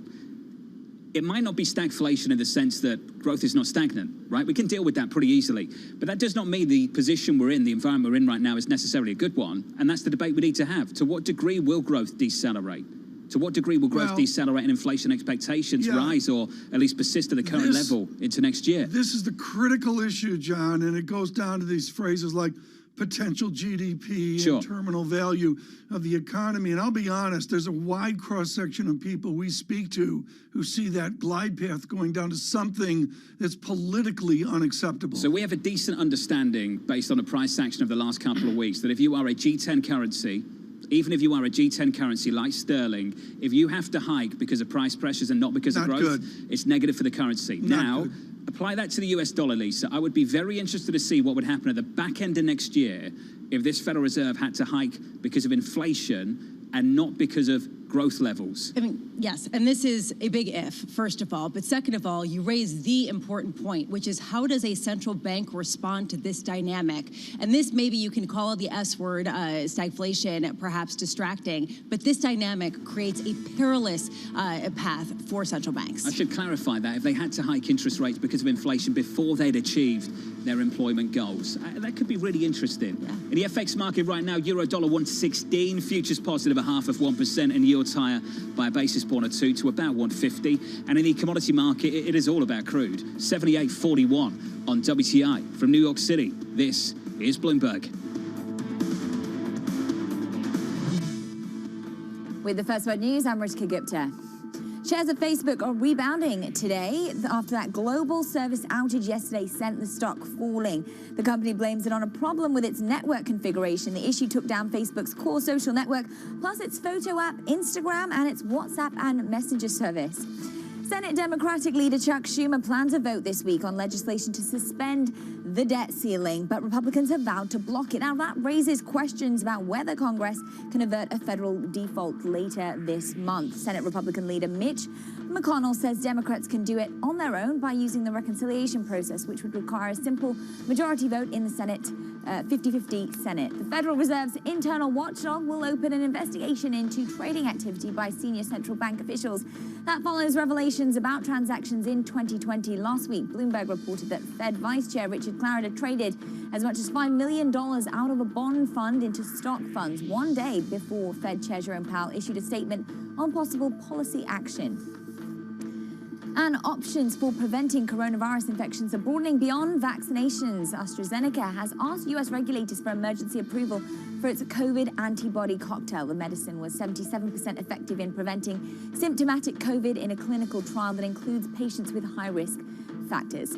PepsiCo has raised its sales forecast on rising appetite for its beverages and snack foods. Full-year revenue is now expected to rise 8% on an organic basis. At the same time, PepsiCo is grappling with supply chain constraints that are making it more challenging to fully meet that consumer demand. Global News 24 hours a day on air and on Bloomberg Quick Take, powered by more than 2,700 journalists and analysts in more than 120 countries. I'm Ritika Gupta. This is Bloomberg.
Bloomberg surveillance to learn how to look at markets, how to look at trends, and how to look younger. What do you think, John? Botox, or do I really need to get something done? I think, Tom, if we just change the style up a little bit. You think so? Yeah, You drop look great. the bow tie. Drop the bow tie. What, Drop skinny the bow tie? Yeah. I always say, this is my line, whenever anyone in America has to go at me about a skinny tie. The older you get, the wider it gets. Oh, really? Until it becomes a bow tie. This is a bow tie. Until it becomes so fat, you just sort of... What have we learned from this evergreen crisis so far? From my investment perspective, I think diversification is very important. So far this year, we see many events, right? Maybe in the fintech sector, and education, casino, and property. So I think diversification help you lower your risk on your overall portfolio. Medium term, though, are you seeing more risk and reward in the high yield space in Asia? I mean, how are you viewing this right now? Are there actually buying opportunities given just the selling we've seen? This time is a bit different in the property cycle because in the last, when you see there's a tightening measure, there's always demand there, right? Just the government trying to suppress the demand. But this time we're seeing a confidence issue, is like a buyer strike because of the sentiment. The evergreen is hurting the sentiment and people don't want to buy. And other developer, because they want to get cash. Do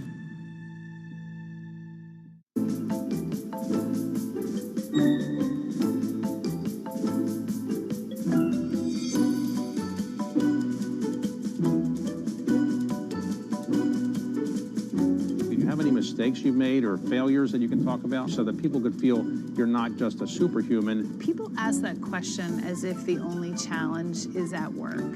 Challenges come in a lot of different packages.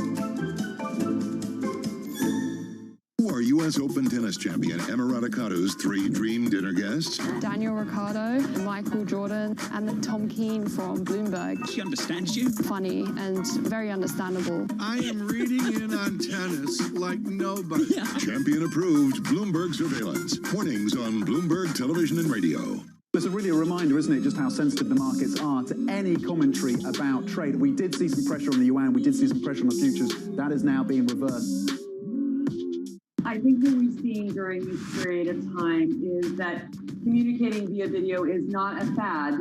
We are using it in all aspects of our lives, for work, for learning, for communicating, for staying in touch.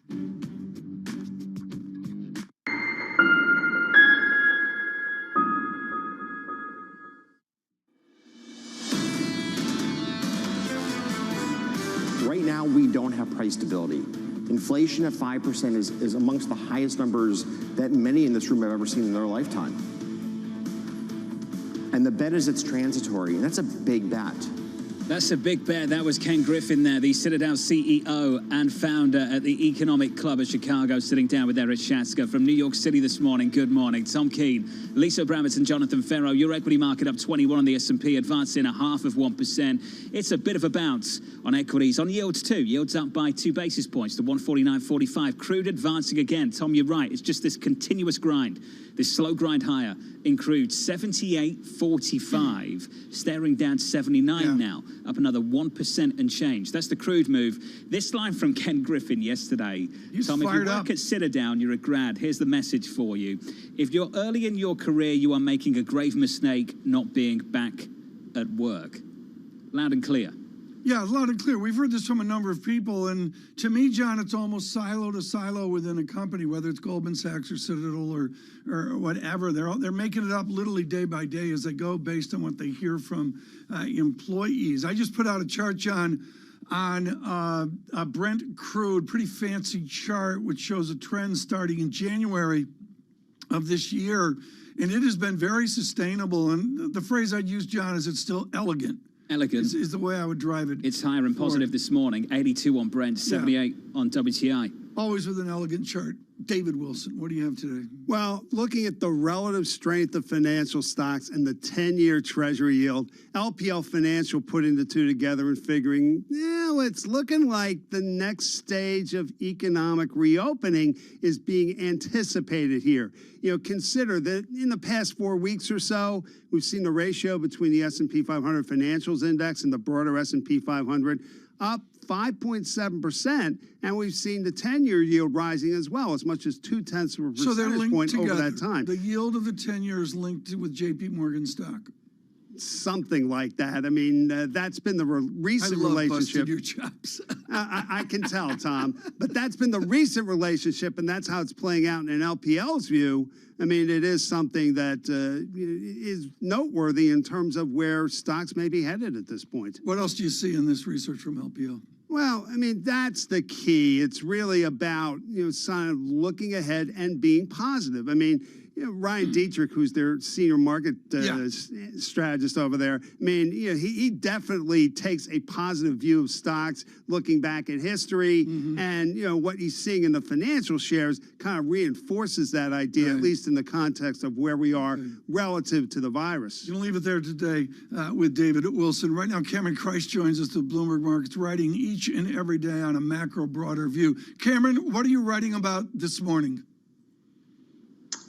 Good question. I think we're at an interesting juncture here, right? Because you've seen the NDX was and NASDAQ 100 was at an all-time high a month ago, and it's fallen 7% since then, which seems like quite a lot. So, you're sort of taught as a trader that you need to manage risk.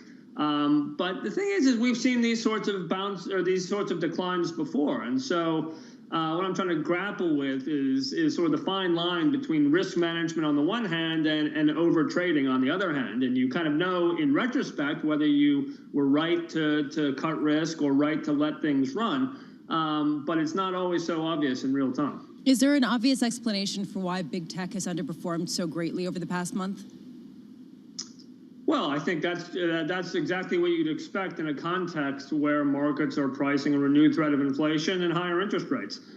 Big tech is sort of famously trades like an infinite maturity bond. And one thing you don't want to own if you're worried about inflation and when market rates are rising is an infinite maturity bond.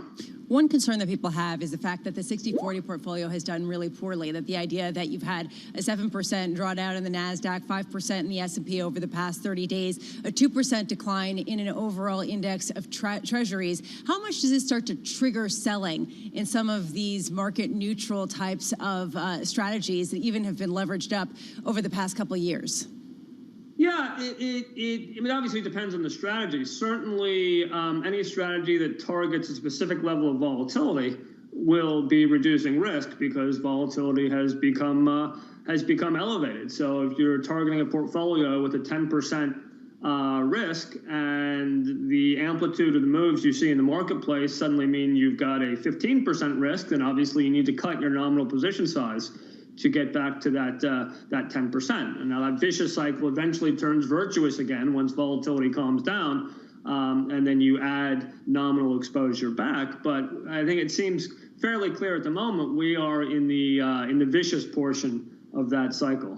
What part of the street, now an unfair question, Cameron, but it's Unfair Tuesday, what part of the street is most overexposed now? What's the bet that's all in?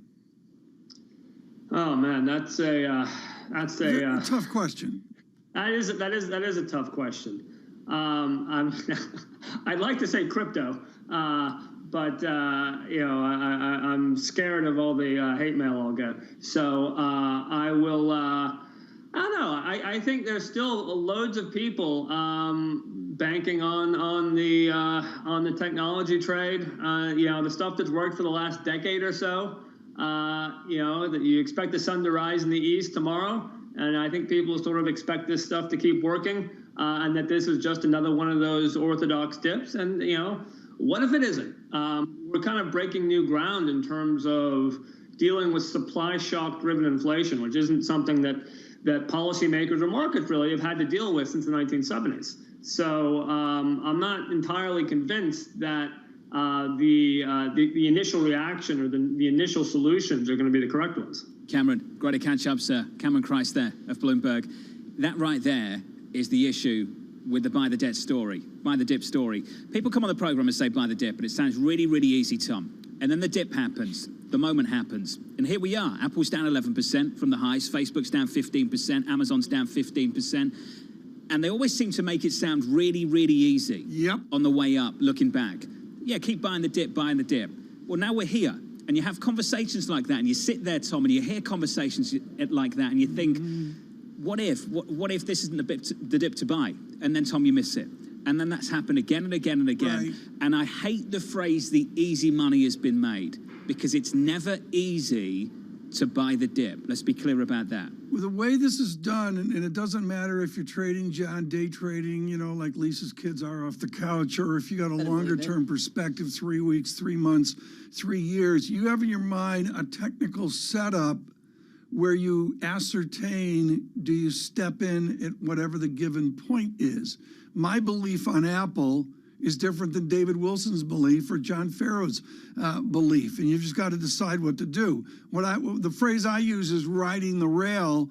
Apple right now is riding the 2 standard deviation rail south. That's irrefutable. My point is trading is really, really hard. Yes. It's like baseball. Come on shows like this and make it It's like baseball when Aaron really, really Judge easy. can't get it done and he goes back to the dugout. What about Giancarlo Stanton, Tom? Goes back to the dugout. Going to get it done. From New York, Tom Keene, Lisa Brown, it's Jonathan Ferro.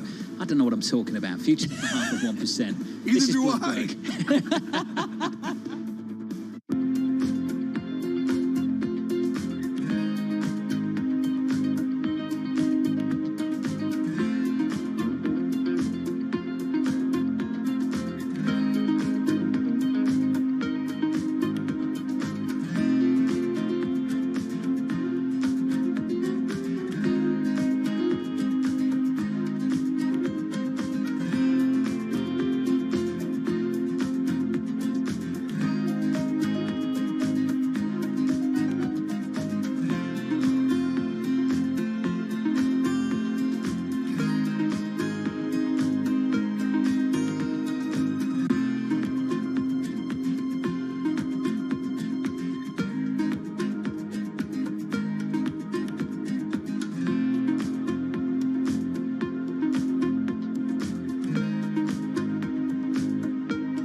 Something wrong with her eye. When I had a look, it looked like she was blind. The vet that she's registered with were only doing telephone appointments, which was a bit pointless because she really needed to be seen by someone.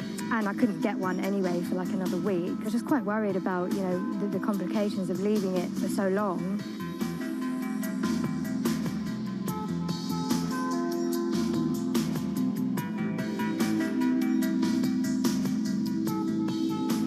We've seen millions more animals becoming pets in the past year due to the people having increased time at home. What we're also finding is due to Brexit that we're having decreased numbers of European vets working over here. So unfortunately, we're unable to meet that current demand for pet services. Also, COVID's got the inevitable impact with people having to self-isolate.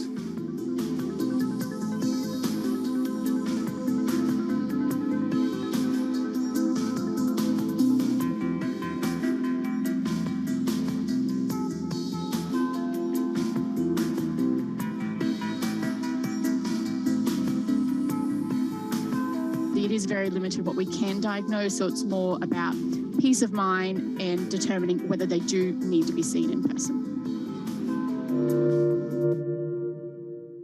A lot's happening on Wall Street. It's the basic law of economics. The Fed is telling us this is transitory. Need to catch up? This is Bloomberg Wall Street Week. I'm David Weston. We've got the information and insights. David, you just hit the nail right on the head. From businesses most influential and instrumental. I support the new framework. We need to invest in our systems. Bloomberg Wall Street Week premieres Friday with replays all weekend on Bloomberg Television and Radio.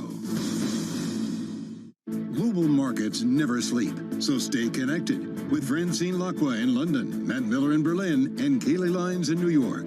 Perspective on the day ahead. Bloomberg Surveillance, Early Edition. Weekday mornings on Bloomberg Television. Every Friday with 30 minutes dedicated to fixed income, I'm Jonathan Ferro. This is Bloomberg Real Yield. Bloomberg has enhanced search on the terminal. to deliver what you need when you need it. Now, you can simply type phrases in everyday English in the command line. Compare financials. Find people. Analyze markets. You can enter phrases or ask questions. What do you want to know today? Ask a question or visit SearchGo to find answers now.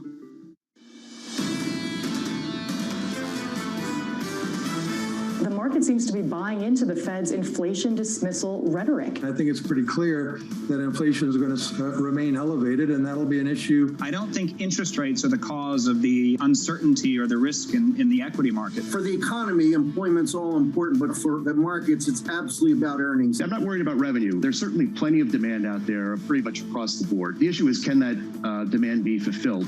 This is Bloomberg Surveillance with Tom Keene, Jonathan Farrow, and Lisa Abramowitz. Good morning, everyone. Jonathan Farrow, Lisa Abramowitz, and Tom Keene on radio, on television. An interesting Tuesday, to say the least. We stagger to the jobs report on Friday, but before that, PepsiCo readjusts. PepsiCo says revenues are going to be better than good. John, the mystery of what begins October 13th. Yeah, on to JP Morgan earnings on the 13th. Then the back end of the month, Tom, we kick things off with Apple as well. It's a remarkable moment, and there's a big question. Can you meet your demand with supply? Saw that with Nike, with FedEx, with others too. Tom, that's going to be the key question going into earnings season. It's interesting, the setup right now. Damage at the index level, about 5 percentage points on the S&P. Damage at the individual name, Amazon, Apple, Facebook, much greater than that. Double that, triple that. Pulled it down to 11%, you mentioned, on Apple as well. And, of course, we're looking at this drawdown. That's a fancy word people with bow ties use. It's not a drawdown, John. It's a loss. And some of the losses out there are tangible. By the dip. We discussed that briefly, didn't we? Yes. Amazon's negative on the year. How's that worked out?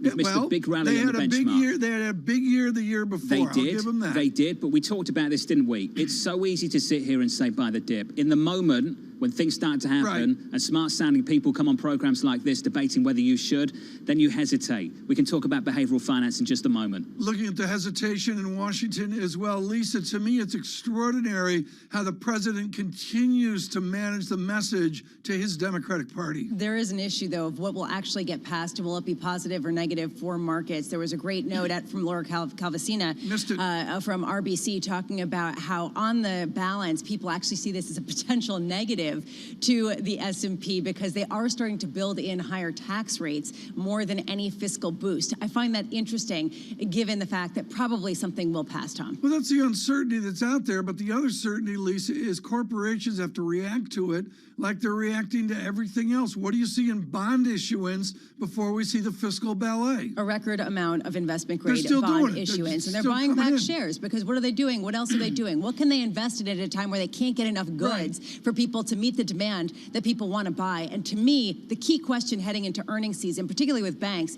is the consumer. How willing are they to spend? How determined are they despite some of the inflationary headwinds? Well, let's come full circle here. We're a little distracted today with Red Sox, Yankees for all of you worldwide. But John, this is really, really important. Bit loose with if weed you there, get so earnings, John, if you get earnings season out of the way, the first week of November, do all the FANGs come out with $1 gazillion of bond issuance? If you can tell me whether these supply issues persist or heal into next year, Tom, we can answer a lot of important questions. Right now, not many people can answer that one. One quick question before we get to our good guests. John, we haven't mentioned Fantasia, Evergrande, and the rest of China today. I mean, I'm sorry, it hasn't made the headlines, the zeitgeist, but there it is. China still This is the snowball, Tom. This is the snowball. This is what happens. You start to get the jitters, the credit market starts to seize up. You can't issue debt. These companies start to have problems. These companies start to have problems. Who wants to put a deposit down on a house now in China?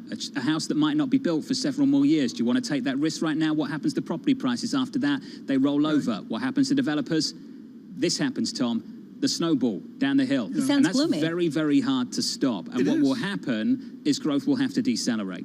That's going to be the back end of all of this story, and that's what we've got to discuss too. I'm just trying to get the Dow up 200 points. I fail. We're up only 160 on the Dow. SPX up 20 points as well. The VIX comes in 23 down to 22.16. John, what do you see? Was that too gloomy, Lisa? I thought it was fabulous. You did a great job. I'm sure you did. You were tied by a basis point, 149.11. Tom, we've got to talk about crude. 78.62. Up by a full $1 this morning and up another 1.28%. And that right there is the highest since 2014 again. Saw that yesterday, seeing it again this morning. We had some more weight to this crude rally. Breaking out right now, Brent crude 82.48 as well. It's got some curvature. Can I go logarithmic on that, John? Please do, Tom. I'm going to go logarithmic on that right now, and we've got some curvature. He can do logs as well. Omar Aguilar joins us right now, Schwab Asset CIO and head of investments. Omar, I love what you say about the development of new walls of worry. For you and Liz Ann Saunders, does that just mean go long? Well, that actually means we got to continue to educate our clients on, the behavioral aspect of the market, which means, there will always be concerns. There will always, you can always find a gloomy scenario at any given time. It is true that probably it's a little more difficult to think about the positives at the moment when you had a bad month like September. And it also on the same thing, the whole discussion about inflation, about, gridlock in Washington, about supply chain disruptions, about labor market, it is very easy to continue to build that wall of worry. And that usually that information gets in the hands of investors and consumers. Omar, talk to me about recency bias, the temptation of extrapolating out last week's price action through the whole cycle. Omar, how do we avoid that? Well, it is a very natural bias. It's one of those called cognitive biases that, it is very well studied in the literature, which basically you just extrapolate your experience of the recent information, that's called is recency bias, and you actually think that that's what is going to continue going forward. That happens in the bull market. That's what propelled bull markets. If you think about it, that is the whole idea of the FOMO effect, the fear of missing out. But it also works on the downside where, people that have, a bad experience, I think you were talking about earlier, the significant negative returns that we saw in individual names. Well, people extrapolate that and immediately gets the emotional bias to kick in, which gives them doubt on how to make decisions. So recency bias is a very common bias, is one of the biases that has risen the most, especially, during the pandemic and in the process of getting out of the pandemic. That's the behavioral finance of the investor. What about the behavioral finance of the consumer as they look at higher prices and they say, you know what, maybe I don't want to buy a washing machine because it costs twice as much as it did 2 years ago. Hey, maybe now is not a good time to buy a house. How much does this start to bleed and ingrain itself into the economic moment and create a slowdown in consumer spending despite pretty robust savings? Well, we did see already that, slowdown in consumer spending, after the big, push in demand, at the beginning of the summer. So, Lisa, the consumer spending slowdown happened even before, we actually got into the full Delta variant.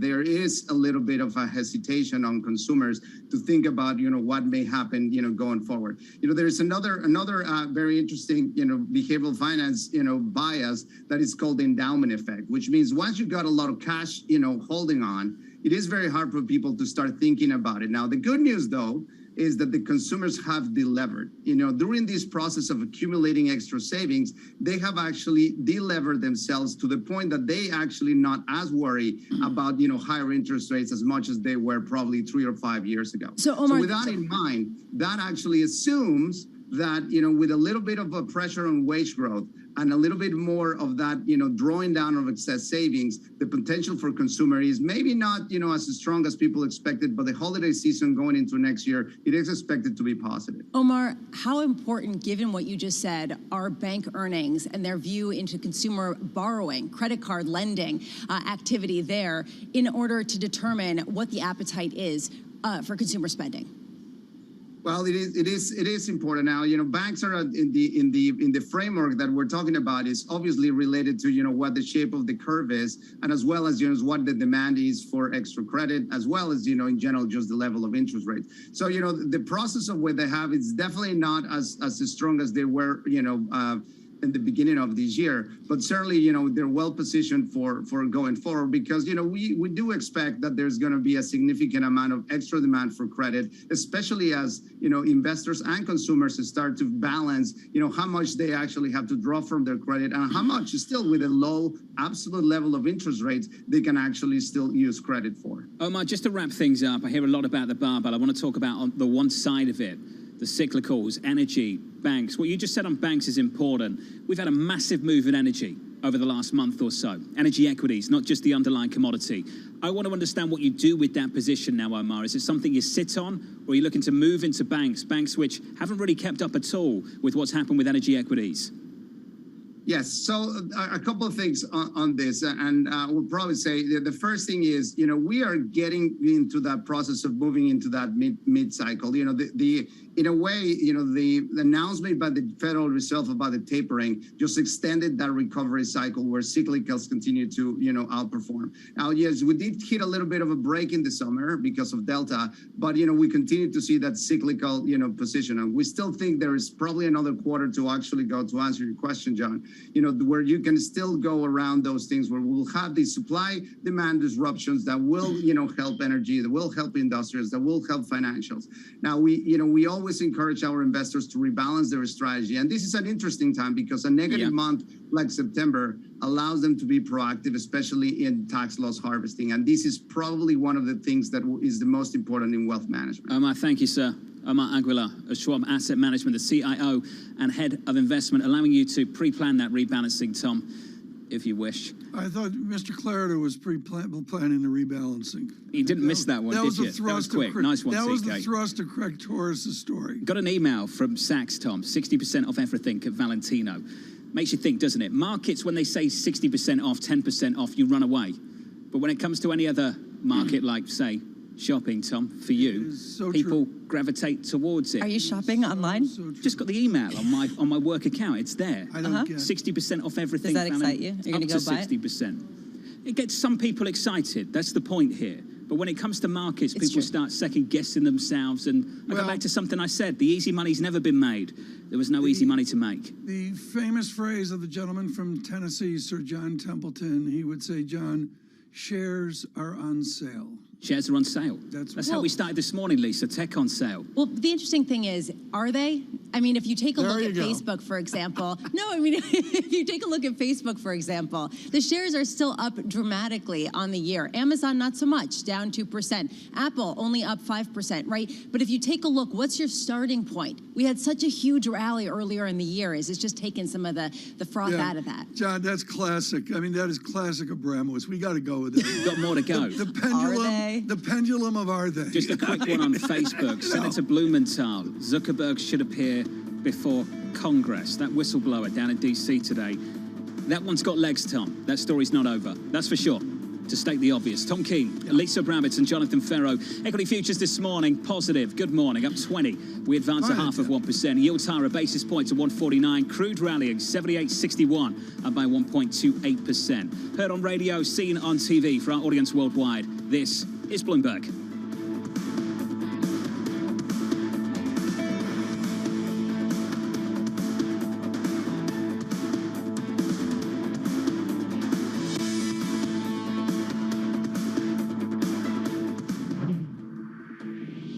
With the first word news, I'm Rishka Gupta. British Prime Minister Boris Johnson wants the country to grow its way out of its economic problems. Johnson told ITN the focus needs to be on productivity and wages. There is no alternative. The UK has got to and we can do much, much better by becoming a higher wage, higher productivity economy. And what I think, we've got fantastic supply chain, fantastically clever people work on our logistics, and they will fix all these problems. Global News 24 hours a day on air and on Bloomberg Quick Take, powered by more than 2,700 journalists and analysts in more than 120 countries. I'm Rishka Gupta. This is Bloomberg.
Access the financial world on demand. Hear from leading economists, policymakers, and industry experts via live and on-demand webinars, only from Bloomberg. Start exploring to see what's moving the markets. Visit Bloomberg.com/webinars.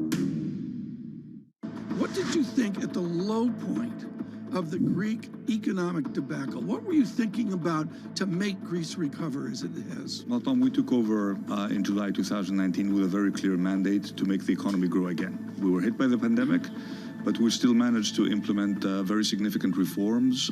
And I think we used the fiscal room that was available to us to support the real economy. We're very encouraged by the recent data.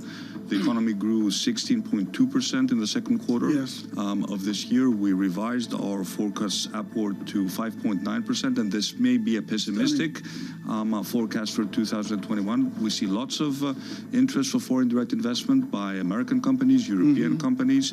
We're making big progress in digitizing the state. We have a very ambitious green transition plan. And overall, I think the mood in the country after 10 years of crisis has significantly changed. The August jobs report packed a big downside punch. That is a really, really dismal number. Will September bring enough good news for the Fed to start a taper? If progress continues broadly as expected, a moderation in the pace of asset purchases may soon be warranted. Will unemployment keep going down? And what's happening with wage inflation? It might be a little bit more sticky than maybe Jerome Powell and some of the Fed members think. Tune in for the September jobs report, Friday on Bloomberg Television and Radio.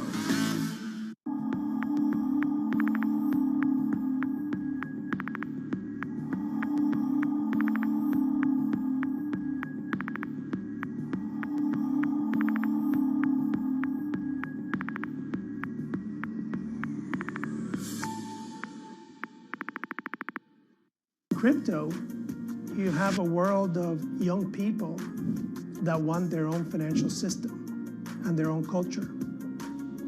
And it is very powerful, and I'm a big believer in it. This is a market that over the past few weeks has made it clear it wants to go higher. It got a little spooked by the idea that geopolitical tensions are rising.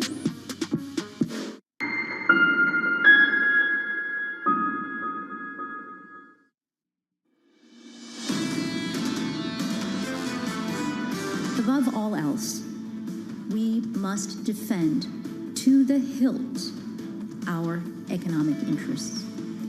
And that means taking all steps necessary to protect ourselves against the waves of damage inflicted over the years through unfair competition.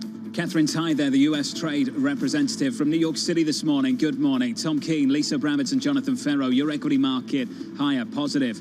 Pushing higher by 19 points on the S&P, positive 0.4%. On the NASDAQ, bouncing back 61, up by 0.4%. Also, yields higher in the mix, up just a single basis point to 149, 148.93. And there it is, the highest since 2014 on crude, through 76, through 77, through 78, staring down 79. TK 78.50 on WTI. Brent up 1.4%, 82.36. Right now, we're going to get to it quickly. There's 47 topics to talk about and not enough time with Damian Sassower, Bloomberg Intelligence, Chief Emerging Markets and China Credit Default Strategist as well. Explain to the public, Damian, right now, the depth of the CDS market that is unfamiliar to our listeners and viewers.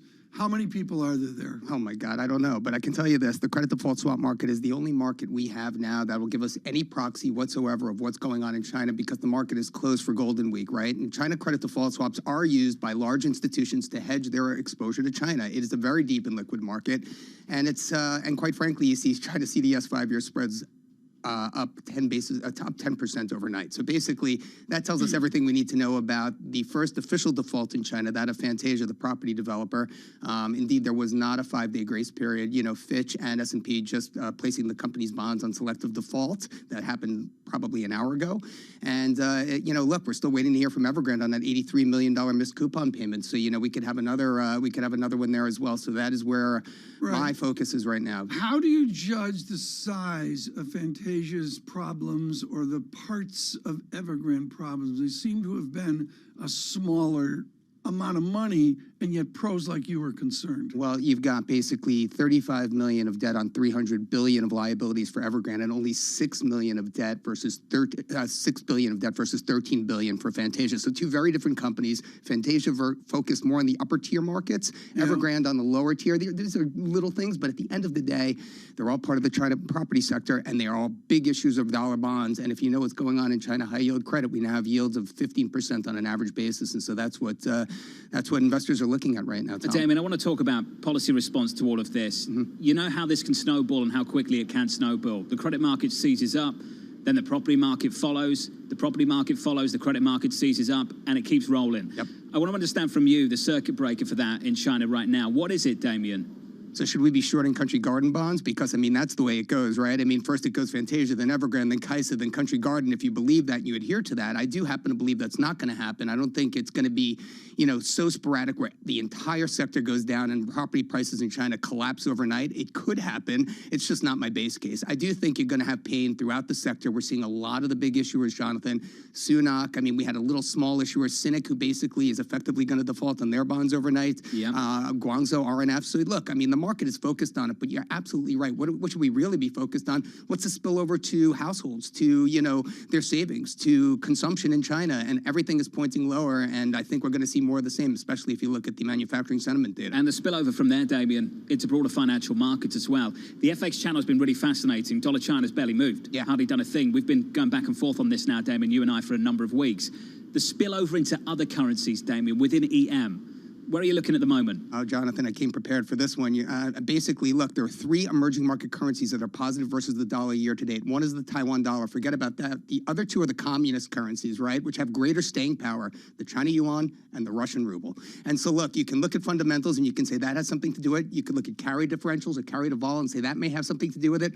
Or you could look at, you know, sentiment and you can look at technicals. But look, for me, you know, it says everything you need to know. Those countries can manage their currency stability better than free market economies like the Brazilian real, the Mexican peso, and the South African rand. And so if you want to talk about, you know, mining prices, we were just talking about this off here, the best tail risk hedge you could probably look at right now is shorting the rand versus the dollar, because metals prices are not rebounding the way they should. Gold is falling due to rising real yields here in the U.S., and the SARB is incredibly dovish in the face of rising inflation. This is a lot. Let's dig through some of this and sort of separate out some of these issues. I want to go to the point of shorting the rand, the idea of the fallout into certain metals. Liz Ann Saunders of Schwab actually put out a chart today showing that the impact of real estate-related activities on China's GDP is close to 30% versus, say, 17% in the United States. It's a much bigger factor in the overall economy, which is the second biggest in the world.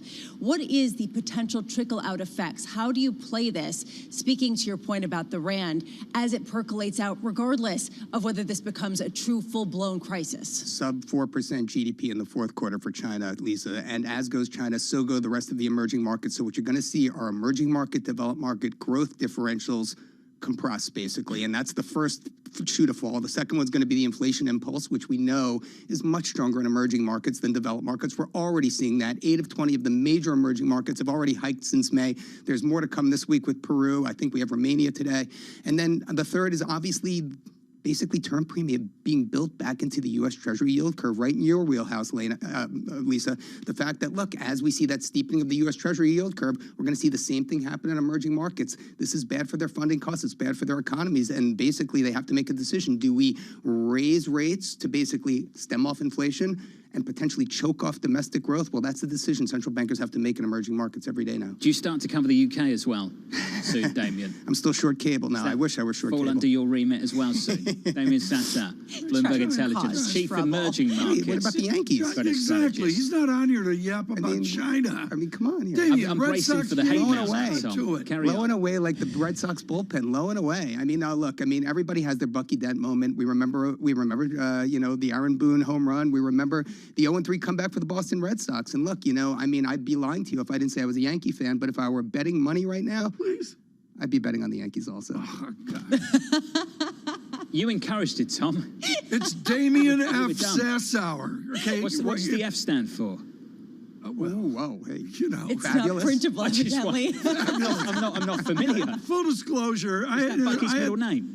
John, I had the pleasure of interviewing one Bucky F. Dent one day with the joy of his son doing well in minor league ball, one of his great charities, and Bucky F. Dent is a total class act. Very cool. Want to make that clear. Futures this morning up 18. Damien F. Sassower, on the other hand, no. Tom can tell you later what the F stands for. Up 0.4% on the S&P.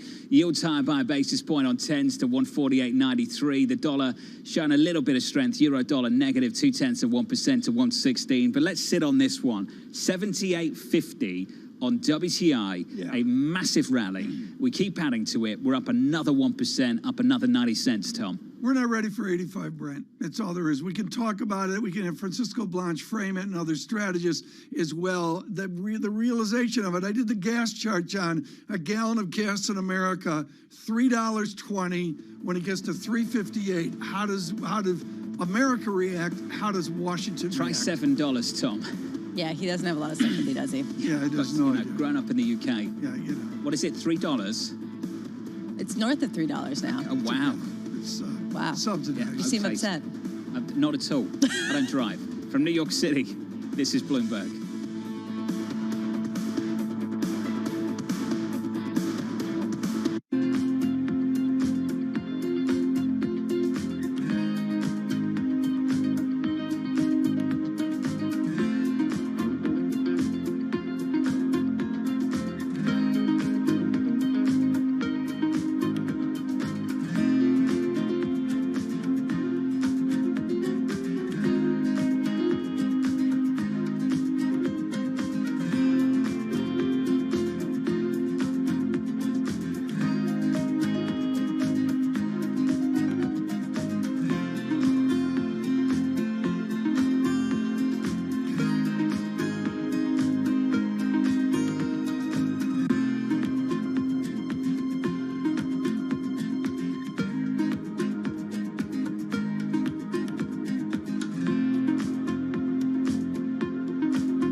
As Magnus TV in Facebook since I'm streaming Axie Infinity.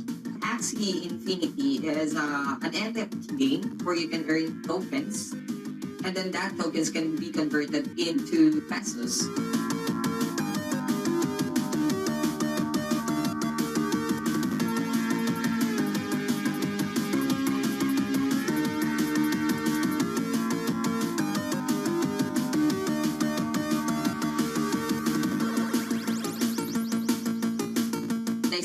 I'm playing almost 4 to 5 hours a day. I'm earning, I can say it's really a lot of money. It can help to sustain my family needs and also to sustain my own business that I'm starting.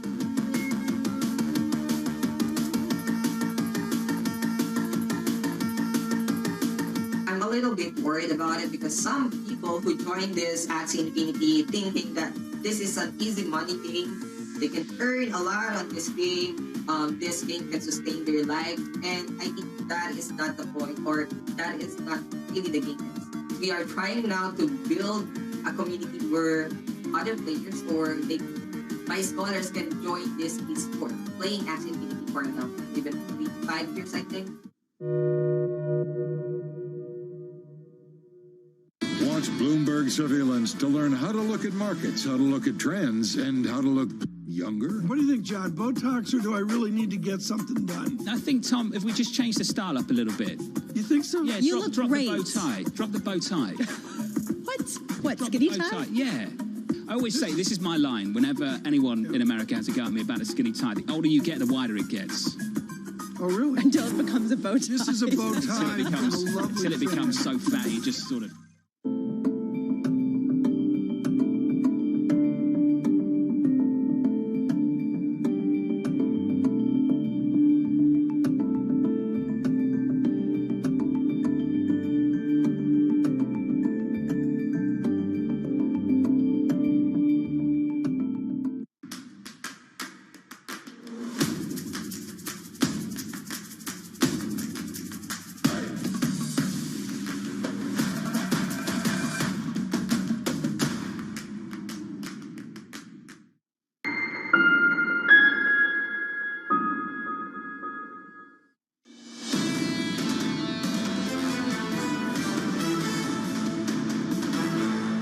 live from New York City for our audience worldwide on TV and radio alongside Tom Keene and Lisa Abramowitz. I'm Jonathan Ferro.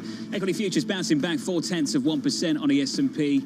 Yields, bond yields higher by a basis point to 149.28. We keep going back to this crude move, the highest since late 2014, 78.46, up another 1%. Really summing things up beautifully as Kit Jukes over at SocGen.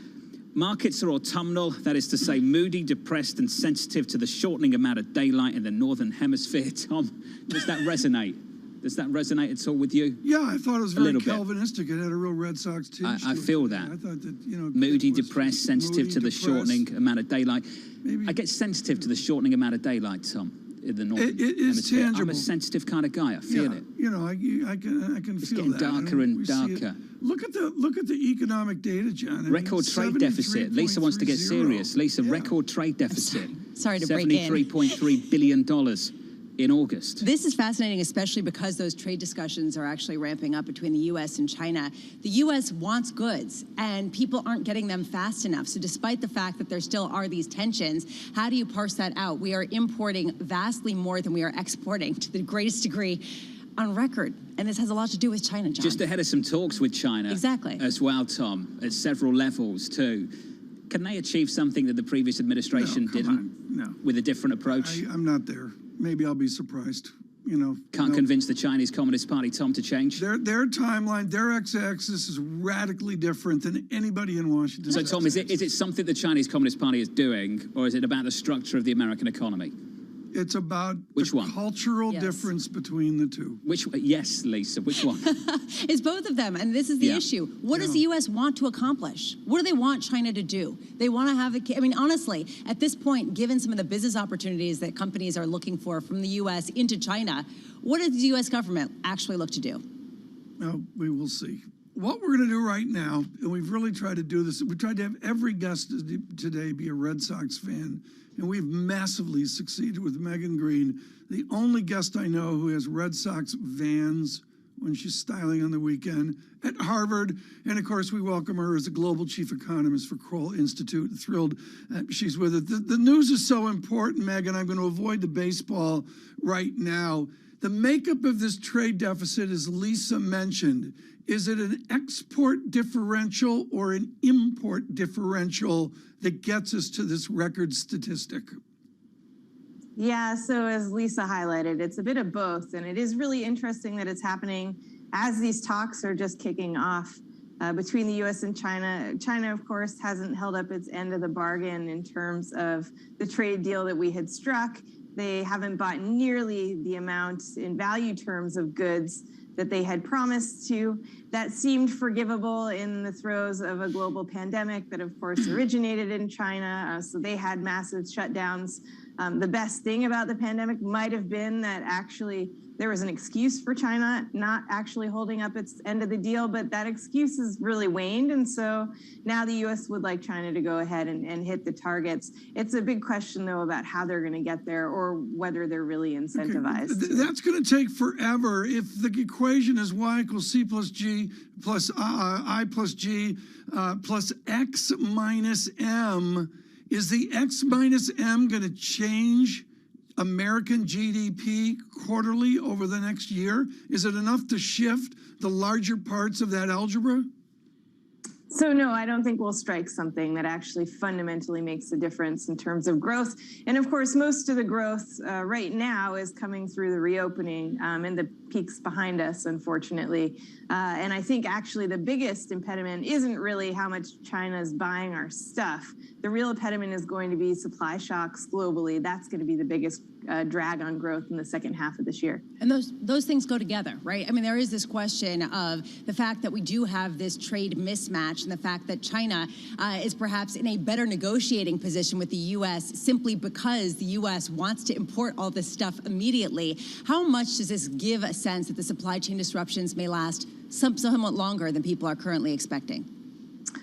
Look, I think that even without this dynamic, this trade dynamic between the U.S. and China, these supply disruptions will be a problem for at least the next 6 months, possibly longer. I think they should be sort of eased up in the second half of next year for sure. And so it feeds into this question about inflation and how much you think inflation is sustainable versus temporary. But also, we economists aren't very good at defining what temporary or transitory and sustained are. And I think if you're expecting inflation to go ahead and wane in the next 3 months, you're going to be really disappointed. If you're happy to sit through the next year and expect prices to be higher because of supply chain disruptions, and you think that's sort of a one-off quirk of the pandemic, then you might actually see inflation start to come down in the second half of next year. Although it's not just supply chain disruptions, it's also a shift in the Chinese economy with a push toward making a higher wage, toward bettering the middle class. And I wonder how much, for decades, we were importing disinflation. We were importing deflation from China with cheaply made goods. Is that reversing now as the shift for Xi Jinping changes?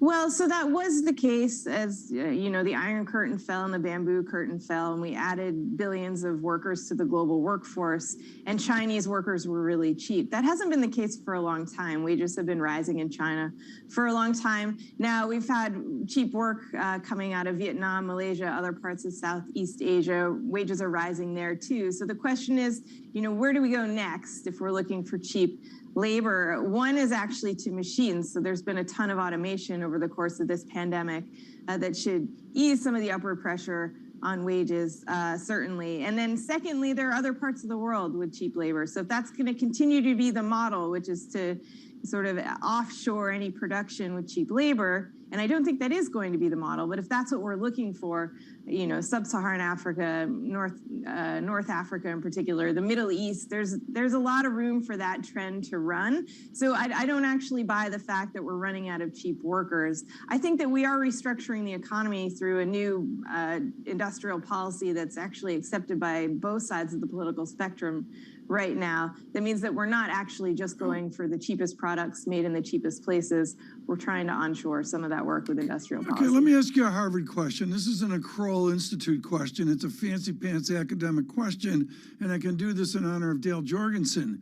How's our total factor productivity look right now?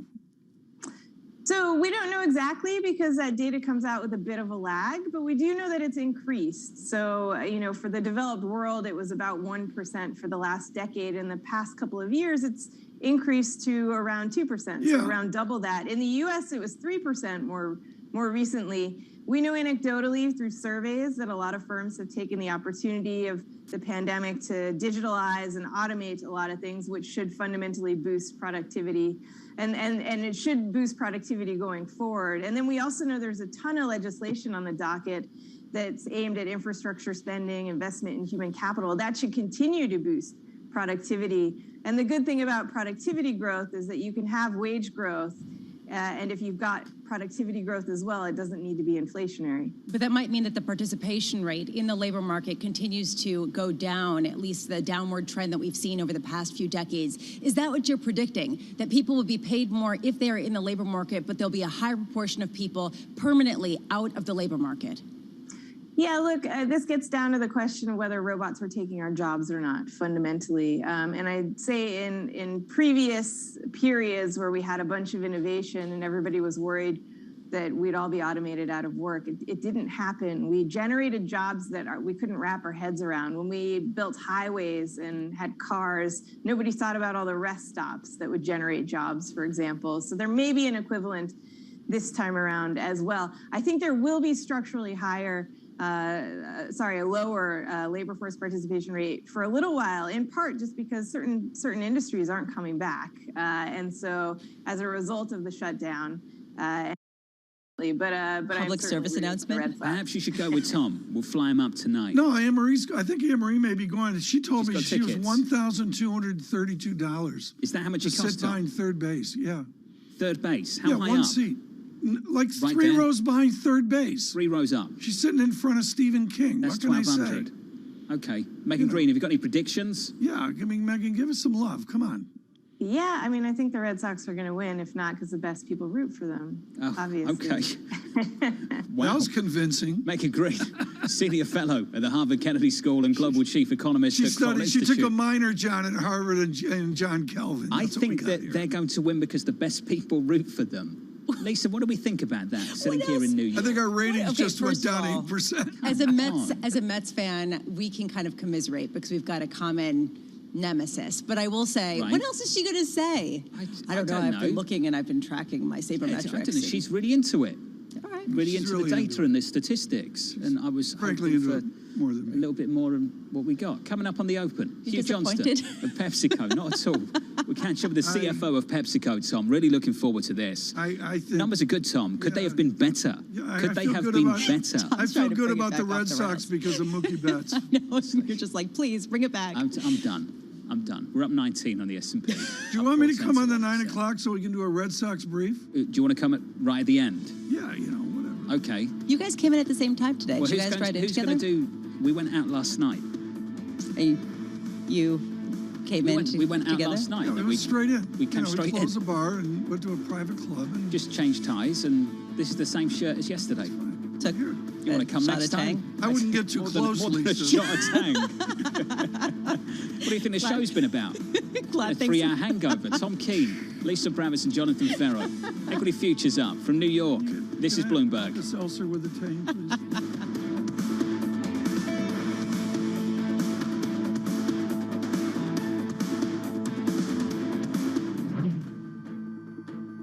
With the First Word News, I'm Ritika Gupta. Shares of Facebook are rebounding today after that global service outage yesterday sent the stock falling. The company blames it on a problem with its network configuration. The issue took down Facebook's core social network, plus its photo app Instagram and its WhatsApp and Messenger services. Senate Democratic leader Chuck Schumer plans a vote this week on legislation to suspend the debt ceiling, but Republicans have vowed to block it. That raises questions about whether Congress can avert a federal default later this month. Senate Republican leader Mitch McConnell says Democrats can do it their own by using the reconciliation process, which would require a simple majority vote in the 50-50 Senate. 3 U.S. banking powerhouses are seizing market share from their European rivals in trading revenue. Goldman Sachs, JP Morgan Chase, and Morgan Stanley captured almost 46% of the global markets for trading stocks and bonds in the first half of 2021. That's an increase of almost 6 percentage points from the same period in 2019. European firms such as Deutsche Bank and HSBC have given up ground. Bitcoin rallied today above that $50,000 threshold. It's the highest price for the world's largest cryptocurrency since early September, and it happened as Bank of America strategists said that crypto is too large to ignore. The B of A note said that there could be more opportunity than some skeptics expect. And Robinhood is now adding a feature it once avoided, 24/7 phone support. The California-based brokerage will allow users to request a callback for any questions on stock options or cryptocurrency trading. Robinhood has been increasing its customer service staff after a series of high-profile incidents and user complaints. Global News 24 hours a day on air and on Bloomberg Quick Take. I'm Ritika Gupta. This is Bloomberg.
trading revenues coming in better than expected, everything. Cash, $1.4 trillion of cash, one of the most notable aspects of this report that was stellar.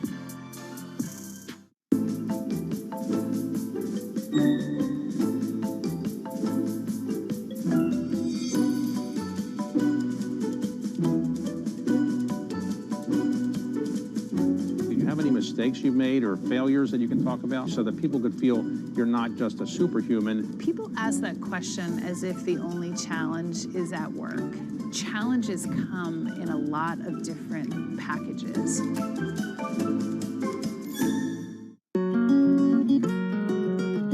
So the 1972 Madison Square Garden eyelet jumpsuit, which is arguably, from what we're finding out, probably one of the most important jumpsuits of Elvis's entire career. So it marked so many milestones really for him. It was used for an album cover. It was used when he performed Madison Square Garden, and he was the first performer to ever sell out 4 nights straight in Madison Square Garden. So he really started that whole thing that we see now in pop culture, where when you make it big, you do Madison Square Garden. So we're super honored to have it. I can honestly say that COVID has been unbelievable for internet-based and e-commerce businesses because we have a captive audience. We have people home that really want something to do and need entertainment. So we do our best to try to give it to them.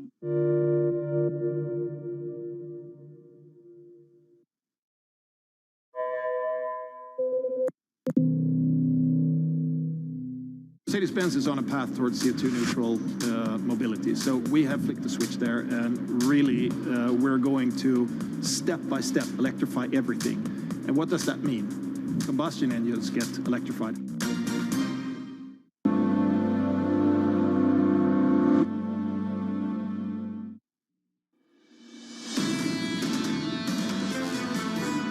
It's hard to understand where we are now in the cycle. The business cycle is extremely opaque right now, and financial markets have got great difficulty in pricing where exactly we are in that business cycle.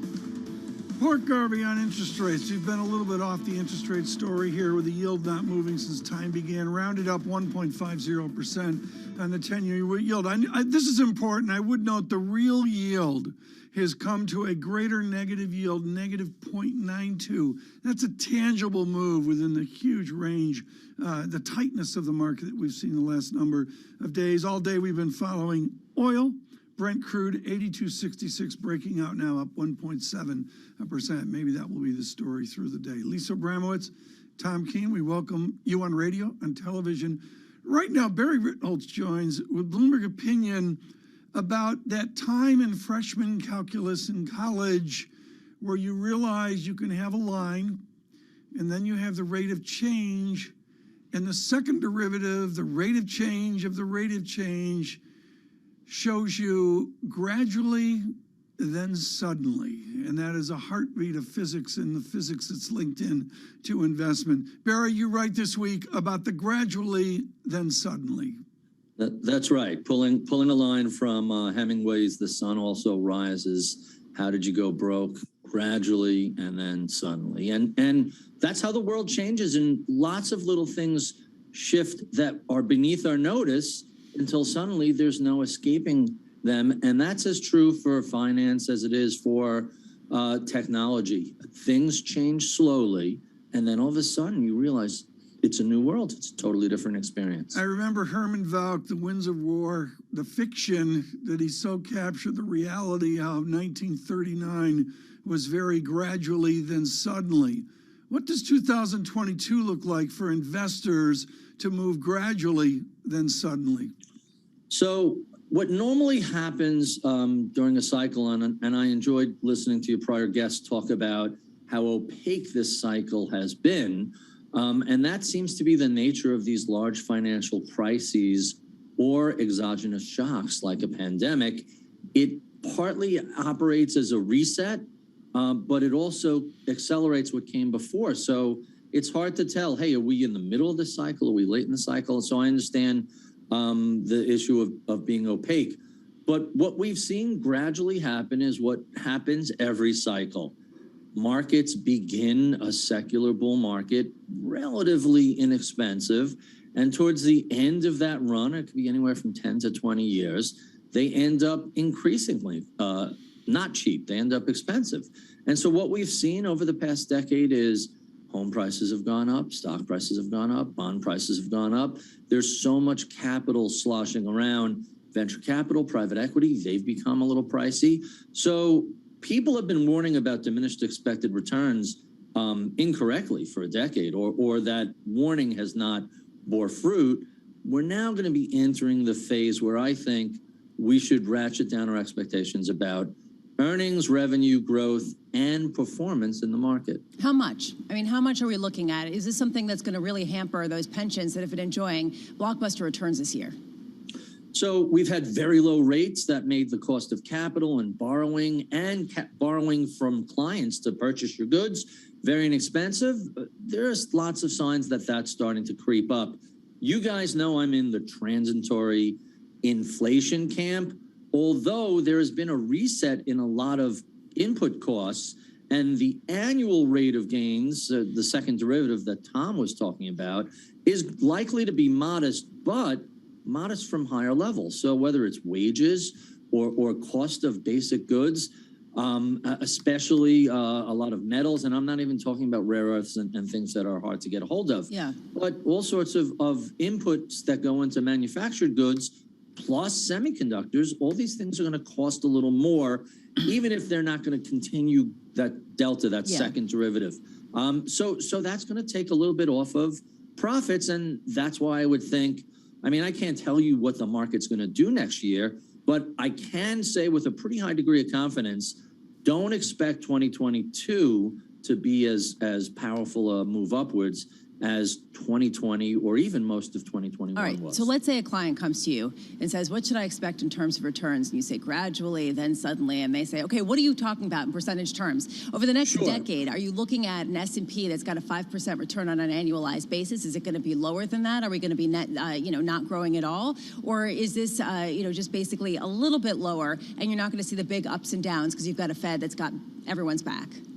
Well, I don't know how long the Fed's going to have everyone's back. The expectation that eventually we will begin to see normalization of rates, which was the beginning until we had the pandemic, moving back towards, I don't even know what normal rates are today, 2.5%. Is that normal Fed funds rate? So if someone comes to us, we map out, here's what the next 10 to 20 years we should expect. We build in a 4% inflation number, which is wildly overestimated, so that the worst case scenario happens, and we're pretty comfortable that that's okay. I would rather not give a specific number that's guaranteed to be wrong. I would rather give a range. Over the past couple of years, people have been talking about, hey, forget 8 to 10%, look at 6 to 8%, and we've seen 14% a year. I don't see that going on very much further.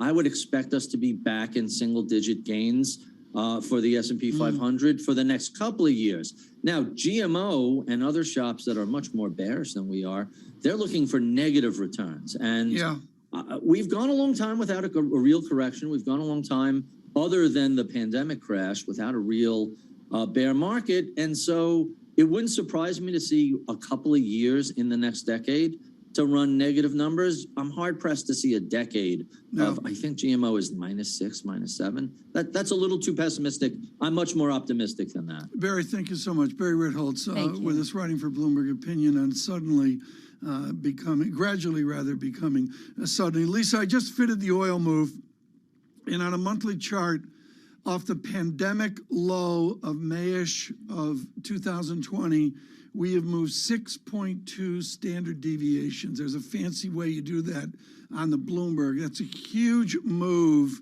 And I didn't even look at the 4 standard deviation up move, but my guess is it's probably near 100 barrels. That's a big move on oil coming off the bottom. This is one of the most fascinating stories of the year, if not the most fascinating stories of the year. The idea that we're having shortages and we're not seeing production really ramp up at a time when the world is trying to decarbonize. How much is this, the friction between the desire to get to a carbon neutral world and the lack of the infrastructure to actually achieve it in a way without disrupting the day-to-day lives that we all have become accustomed to, Tom? Halima Cross written 2 notes here recently on this and the idea of when they act. I really wonder if we were talking to Halima Croft I say, how much did politics play into that diminished supply coming on? Well, I mean, OPEC Plus didn't increase production, right? I mean, they could have increased production, but you got to imagine it's a tricky balance right now at a time, especially heading into next year's elections. We will move it through the morning here again with Brent crude 82.62 on oil. I'm looking at that. Futures up 20 points as well. VIX does better in 22.15. Robin Hayes, JetBlue, Bloomberg Markets on radio and television. Good morning.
OECD nations need to end coal use by 2030, developing nations need to follow suit by 2040, and we need coalitions of solidarity between countries that still depend heavily on coal and countries that have the financial and technical resources to support transitions, because it is essential that no more coal power plants are built.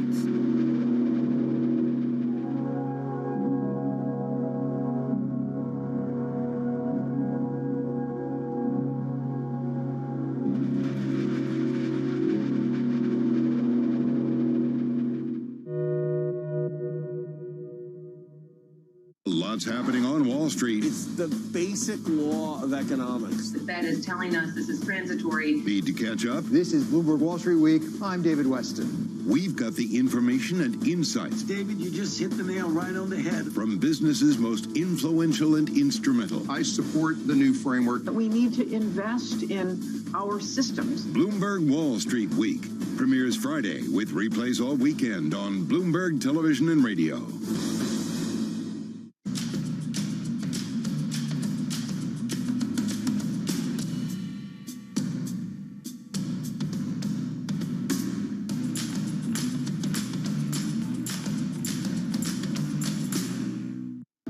How did you make the decision to move to the Bahamas of all the options out there? We've been looking at the Bahamas for a while.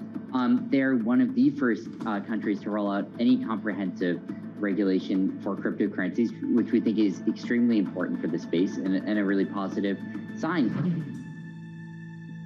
It's really a reminder, isn't it, just how sensitive the markets are to any commentary about trade. We did see some pressure on the yuan, we did see some pressure on the futures. That is now being reversed.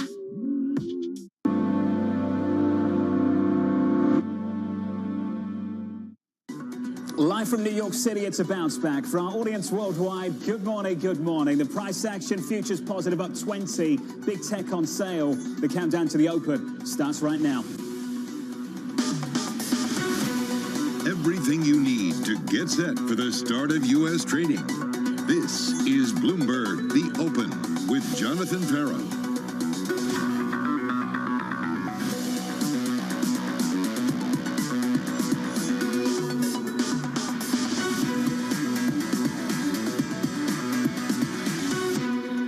From New York, we begin with the big issue, transitory for longer. the transitory stuff? Transitory. Obviously, transitory is a number of months turning into quarters. Going from transitory to being here for a while. The market seems to be buying into the Fed's inflation dismissal rhetoric. Inflation is hot at the core level. Inflation is above the Fed's target rate. It's very unlikely they can get to that target. Those inflationary pressures. That's where the big question is. It's still transitory, but definitely longer term. Transitory inflation going on for longer. How long are these transitory impacts? This is consequential. The Fed is going to have a very difficult time maintaining this language for much longer. Joining us now is TD's Priya Misra, Morgan Stanley's Dan Skelly, and Matt Miskin of John Hancock Investments. Priya, I should say transitory for longer. There's a ton of snark in that line right there. Do you think that's what it is, that the Fed's going to struggle here, managing this line, managing this communication into next year? Absolutely. I think that's going to be a big struggle for communication. But I think we've already noticed that subtle shift. The Fed is no longer talking about transitory in terms of duration, which is actually how in English language we would normally think transitory means temporary for a short period of time. They're actually taking the step that if the inflation is due to supply chain, then it will not last. But I think even if it is supply chain, it absolutely has an impact on the economy. It can affect production. I think the Fed is going to want to see signs of a tight labor market before they shift that from being just transitory supply chain related inflation to an actual tight labor market, which is, I think, what's needed on the hiking front. But I think this longer term transitory inflation is why the Fed is has signaled imminent tapering. We do think that they're going to taper related inflation. Priya, we can build on that. And then the question on the hikes is actually all going to come down to supply chain inflation, or is this labor market tightness related inflation? Priya, we can build on that and what this means for the Fed. Matt Miskin, pretty clearly, if this persists, there are second order effects we need to take notice of, appreciate a little bit more. Exactly. Monetary policy is not really built to deal with supply chain disruptions. Hiking rates, tapering faster, that doesn't help bring the ships to ports and get those ships offloaded to where they need to go. In fact, it can actually be compounding the issue. So if you raise rates or tighten into supply chain disruptions, you're really doubling down on the economic impact there. You're withdrawing liquidity as these companies are dealing with this supply chain disruption. So in our view, the Fed actually getting more hawkish at that September meeting was not the right move. They should have given it more time. But nonetheless, this is the setup going into next year. Higher taxes potentially, higher interest rates, higher labor costs, and margin pressure nearly across the board. This is also the setup going into earnings season. Third quarter earnings starting about next week with JP Morgan. This is the quote that came from Morgan Stanley's Mike Wilson. Supply chain constraints are not in consensus earnings numbers and are not priced in our view. On this front, companies will struggle to beat EPS estimates at the same rate they have in the past 5 quarters. Dan Skelly, to you, sir. You work closely with Mike, I know. That seems to be a key thing for you and the team. That's right, Jonathan, and good morning. It's good to see you and the team. Look, we've already seen some of the off-cycle retailers and materials companies in the last 2 weeks call this theme out, right? We've seen issues from materials costs, freight costs, labor costs, et cetera. And so going into the bulk of earnings season this coming next couple of weeks, we see this theme continuing. I'll just add one quick comment in terms of transitory or not, because, to your point earlier, it is a little bit of an oxymoron to have transitory for longer. Nonetheless, the key components we've been pointing to for some time is the labor market, yes, but also the housing market, right? We're seeing some cost pressures more persistent in shelter and housing that we think does lead to this longer lasting inflation. For some people, Priya, this smells like Q1. Q1, when inflation expectations were climbing, growth expectations were too. So I say it smells a bit Q1, but it's not Q1. It's different because we're not seeing growth expectations accelerate in quite the same way. Given that nuance there, Priya, what does that mean, this dynamic, for this market, for this bond market that you follow? Sure. So I think if you decompose into the rates move, is it break-even led? Is it real rate led? When it's a shift in the Fed reaction function or a big shift in the market perception of the Fed exit, which is, I think, what happened in that September meeting.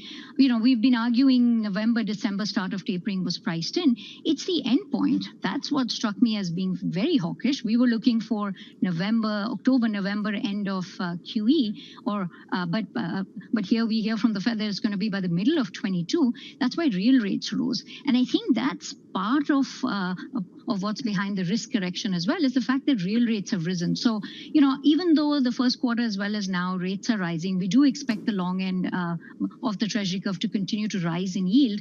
I think if it's led by break even, it's actually not that negative for risk complex. If it's led by real rates, I think we have to be nervous about risk appetite. The word I hear thrown around a lot, Priya, is stagflation. I hate it. JP Morgan's Marko Kolanovic used it too. He put this in a quote: a stagflation portfolio should be overweight commodities, neutral-ish in equities and underweight bonds. Instead, an inflation portfolio should be overweight commodities and equities and more aggressively underweight bonds. Matt, can I work with you here and just work through this word, stagflation? It's so unhelpful because economists bat it away so easily, because we're looking at real GDP growth next year of 4%. For market participants, do we need to find a better word to describe inflation risk persisting and growth decelerating? There's 10 million job openings right now in the United States, the highest in history. To have stagflation, you need chronically high unemployment. If there's 10 million jobs, there's plenty of job openings that people can go back to work here. And you just got rid of those unemployment benefits, those additional unemployment benefits in September. So this jobs report is huge if you want to dispel that stagflation argument. But to be frank, John, we don't even know anymore what the reopening trade is, the reflation trade is, the stagflation trade is. Energy is the only thing that's really working. Financials are behind that. Look at industrials. Industrials aren't necessarily outperforming. They're actually struggling to keep up with this market. So it's not broad-based cyclical leadership. It's energy, financials behind that, but it's really just that commodity complex, and it's not a healthy thing to have higher oil prices, higher gas prices going into next year. That's another risk to the markets going into next year. Matt, you say that, and it reminds me of a line from Bank of America. I just quickly dug up the note. Here was the quote from the team led by Savita Subramaniam. Energy was the best performing and only positive sector last month, up more than 9%, driven by a big rally in energy commodities. On the other hand, materials, the other sector most positively geared to inflation, was the worst performing sector, down by 7.4%, hurt by slowing China and industrial activity. Dan Skelly, this is the issue here. It's not Q1. It's different. And the composition of what's performing or not is different too. Do you take notice of that? We sure do, Jonathan. And look, just with regard to the stagflation or not, outlook, it's only natural that after a 6% plus GDP year, growth is going to slow, right? And we've all acknowledged this, that it's a lot harder to reopen an economy than it is to lock down. And we're seeing the manifestation of those issues with these supply chain pressures, finding labor, appropriate labor for certain industry, et cetera. And so we are seeing this kind of unique example where growth is slowing, but we do have, this persistent inflation and rising inflation. So that, to me, is not the big surprise. So I just wanted to highlight that as well. For what it's worth, I hate the word reflation as well, Priya. Using it for right now, I hate the use of it. The reason being, we think of reflation as growth driving price pressures, not price pressures hurting growth. And Priya, this is a very different dynamic, isn't it? It is, absolutely. And which is why correlations, the beta, what we call the beta between nominals and tips, it's sort of all over the place because this is a unique situation. I mean, I do think owning tips break-evens, if the inflation is likely to last for longer, which we do expect. I mean, it's not clear that the supply chain issues go away into next year. I think owning some tips break-evens and more clarity from the Fed, I do think in separating tapering from the first hike, and they've said it before, but being a little bit more clear on we need to see the labor market showing signs of tightness, I think that can help contain the front end. And if you anchor the front end and the market's pricing in the first hike at the end of next year, that's way too optimistic. If the inflation rise is all supply chain, the last thing the Fed would want to do is actually start raising rates, hurting demand, and then you've got this double whammy on the consumer. So I think just anchoring that front end of the Treasury curve, which is why I like owning fives, plus being long break-evens, is that we've been calling it sort of, lowflation, so lower growth. We have a 2% GDP for next year with high inflation. That's the way I would recommend positioning. I can get on board with that line, pre-lowflation. For big tech, there's been a problem. We can bring up Amazon, Apple, Facebook pre-market. They're doing okay. Apple up 0.25%, Amazon up 0.4%, Facebook up 0.6%. From the highs, we're down about 11% on Apple. We're down 15% on Amazon. We're down about 15% on Facebook too. I want to bring in Abby quickly on this. Abby, it has been really difficult for big tech over the last month or so. It has certainly been very difficult for big tech over the last month or so, John. Stealth corrections on the part of those big U.S. tech names, and a lot of it has started with the China tech selling that we've seen all year, starting in February, those regulatory crackdown pressures in Beijing, pressuring China tech, one index down more than 50%, but because technologies and everything that we use really starting to take out global tech. Over the last week, we can see the NASDAQ 100 down 2%, the SOX, chips, really the poster boy for China tech, down 4%. The stock 600 technology index down 3%. And there's that golden dragon China index down 4.1% over the last week alone. Not surprisingly, if we bring this out into broader indexes, we are going to see the pressure spreads because on the year, both the S&P 500 and the stock 600 off the highs, but still higher, where you can see the MSCI Asia Pacific index down on the year. And if we take a look at what it looks like from the peaks for the various tech indexes globally, John, it is not pretty. The U.S. Tech index is down 7.5% from the peak. The world overall down 8%, Asia down 11%, Europe down 12%. The big outlier there, as you can see, China down 28%. If that divergence corrects, it could mean that the rest of the world technology could come in that could pressure stocks overall, John. Abby, thank you. Dan Skelly, to you, sir. Just on what's happening here with some of these big tech names. A lazy narrative, almost an analytically empty conversation that I've heard over the last week is rates. This is where rates have been on 10s. 145 2 Fridays ago, 146 last Friday, 150 this morning. I understand we had a big repricing off the lows of early August, but the price action of the last week, Dan, I think it's too easy, too simplistic just to blame rates. What do you think's happening? I think that's fair, Jonathan. I think it's multifaceted, and with earnings right around the corner, I think investors are starting to look through to earnings as well. And so on that note, 3 quick points. First is to Priya's point earlier in the segment, it's about real rates, right? Real rates are up 30 basis points off their lows, and that has been particularly detrimental to the valuations of these high multiple names. Second, with regard to earnings, we've talked about this for quite some time, but they had their bonanza peak probably earnings years in 20, where they pulled forward 3 to 4 years of market share in that one very unique anomalous period. So we are expecting a give back, and Mike Wilson has talked about this in terms of a give back in performance. And then third and final point, and Morgan Stanley research has highlighted this theme as well, and it's one we buy in quite a bit from a bottom-up perspective. It's this whole theme of the enablers versus the adopters, right? The last cycle was really led by the enablers, mega cap FANG, big cap tech. We think the next wave of technologies, in part catalyzed by COVID, is all about the adopters, those companies and sectors which are using digital services, using cloud, using connectivity and analytics to power their earnings models going forward. So we think it's much more about diffusion outside of tech to find good stock ideas. Matt Miskin, final word. They don't have supply chain issues. I don't understand how tech is going to be struggling as much on this earnings season relative to other sectors. I understand some of the hardware tech, but software tech doesn't mind about these supply chain issues. I think I would look at this opportunistically going into earnings season after this drawdown in tech. Matt, let's build on that around the opening bell. Looking forward to doing that. Matt Miskin, Dan Skelly, Priya Misra. Coming up, President Biden amping up the debt ceiling anxiety. The meteor is headed to crash into our economy. Democrats are willing to do all the work stopping it. Republicans just have to let us do our job. Just get out of the way.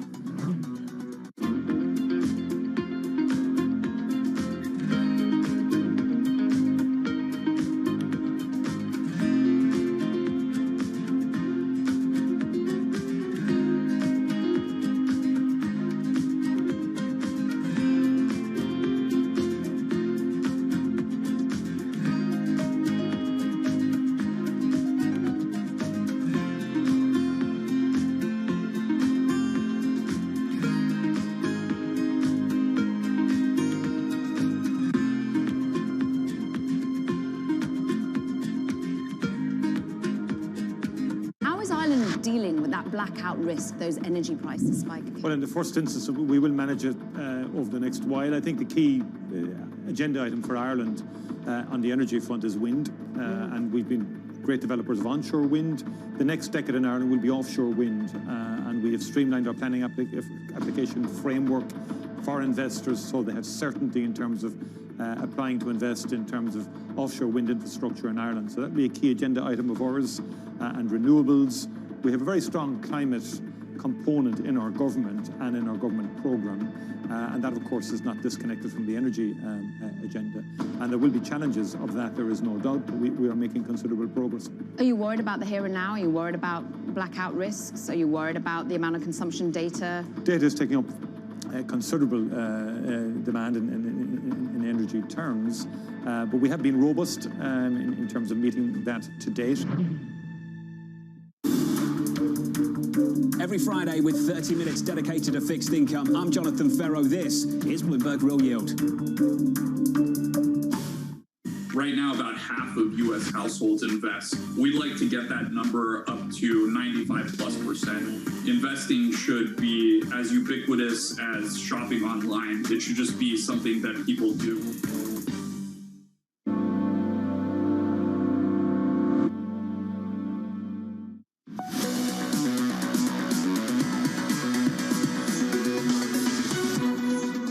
The Republicans in Congress, what they're doing today is so reckless and dangerous. As soon as this week, your savings and your pocketbook could be directly impacted by this Republican stunt. I plan on talking to Mitch about it. President Biden urging Republicans to move aside to avoid a debt default. Minority Leader Mitch McConnell continuing to put the blame back on the Democrats. The majority needs to stop sleepwalking toward yet another preventable crisis. Democrats need to tackle the debt limit. We gave them a roadmap and 3 months' notice. I suggest that our colleagues get moving. Down in D.C., our Washington correspondent, Bloomberg's Anne-Marie Hordern. Morning, Anne-Marie. Good morning, John. It's yet another day, but the same story, this brinkmanship we're seeing on Capitol Hill, and also with the president weighing in yesterday from the White House, from the Democrats and Republicans. Neither are starting to soften their stance about the debt ceiling. So what we have here is 13 days out from what Secretary Janet Yellen has said is this X day when we would potentially default on our debt. Now, that would be cataclysmic, really, not just for the U.S. financial industry, but for the global system. It can also trigger a recession and about 6 million people potentially losing their jobs. What happens now is that Senator Schumer here in the Senate is going to try a procedural move, but it's going to get blocked, most likely by the Republicans. And then if push comes to shove, the only ones that are in power, Jonathan, to actually do something would be the Democrats. But this reconciliation process is cumbersome. It means 2 debates. It means all-night vote-a-ramas. And that means they should already had started it yesterday. So we are really down to the wire if the Democrats were going to be able to do this by themselves. So, Anne-Marie, 3 issues at play here. The debt ceiling debate, 1, then 2 separate infrastructure bills. Are we starting to conflate those 3 things now? They're very separate here in Washington, D.C., unless you talk to Republicans, because they are saying that the reason why they do not want to sign up to lift the debt ceiling is because of the social spending plan, the $3.5 trillion infrastructure plan, the Build Back Better agenda of the president. That is why they don't want to go on board and help lift or suspend the debt ceiling, even though we know that what the debt ceiling does is pay past bills. This has nothing to do about future spending, but Republicans are using that as their main talking line. When it does come to those bills, though, we do know that for the Democrats, they're now linked. And yesterday, with the president speaking in a virtual meeting with progressives, now we have a little bit more of that top-line figure, Jonathan, everyone's been talking about. And he said it's going to be something close to $1.9 to $2.2 trillion. That looks like that's a number that could be useful for Senator Manchin and Senator Kyrsten Sinema. They're really the 2 key senators holding back that soft infrastructure package. AMH, before you go, it's a Tom Keene free zone. It's a special place. It's a safe place. Do you want to get some Yankees banter out there, given that he's not here? Yeah, I'd love to. I would have came prepared with all of my Yankees merch today had I known Tom was coming in with a hat. So it was a little bit unfair, but also a Boston man sitting in Midtown Manhattan with a Boston hat. Anne-Marie, here's my advice to you. It's tomorrow, if you win, bring the Yankees cap, all right? Make it happen. I know. Two bet Too bad I'll be in a place where they don't play baseball. AMH, down in D.C. Anne-Marie, thank you, our Washington correspondent. This is TD's Priya Misra on the Fed support and the debt ceiling debate. Here's the quote. There are 2 weeks to go and a game of chicken is being played. If we cross the Rubicon, I think it pushes off tapering, so rates are likely to fall if we cross the X date. A lot of ifs here, Priya. Let's work through them together. Let's work with the X date first of all, what they tell us it is and what you think it is, and then the timing of the Fed meeting. Do these two issues really collide? So, where they could intersect is a big tightening in financial conditions if we do get to that X date. Now, whether it is the true X date or not, does Treasury have a couple more days? Secretary Yellen suggested maybe a couple more days. I also think there's an issue of prioritization. Can the U.S. Treasury make debt payments, prevent a default, prevent the financial system from seizing up, while actually, suspend some other payments, Social Security? I mean, politically very difficult, but can that be done? So do we actually default? I think is a very important question.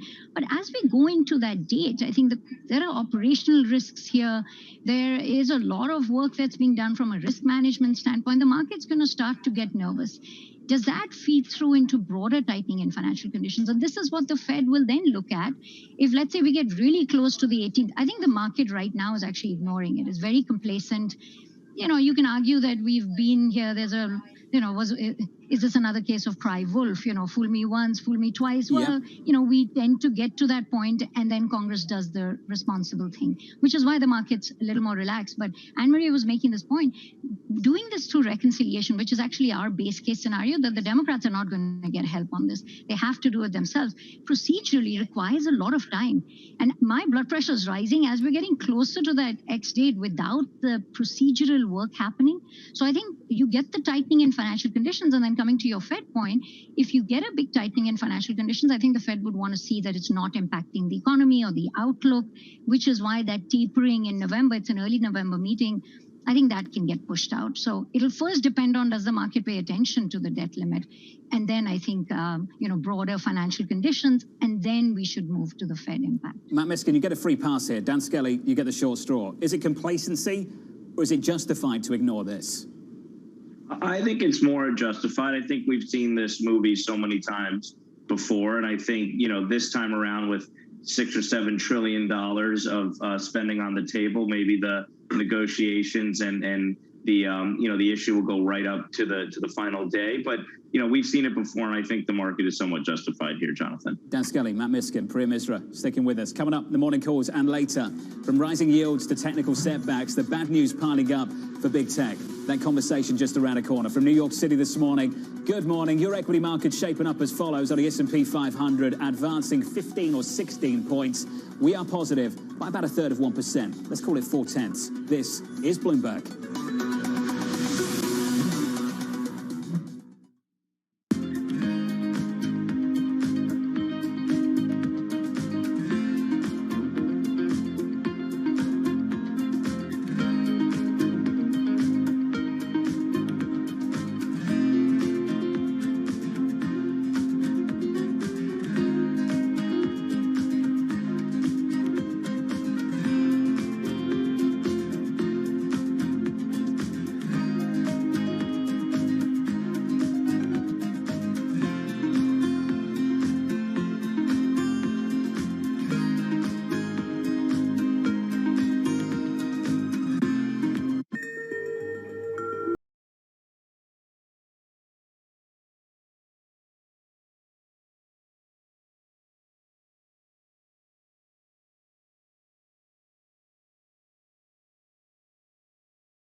The growth story in cannabis remains very strong, even after the sort of loosening of the pandemic. There was a worry that there might be wallet spend competition, but so far the cannabis sector seems to be holding up very strong.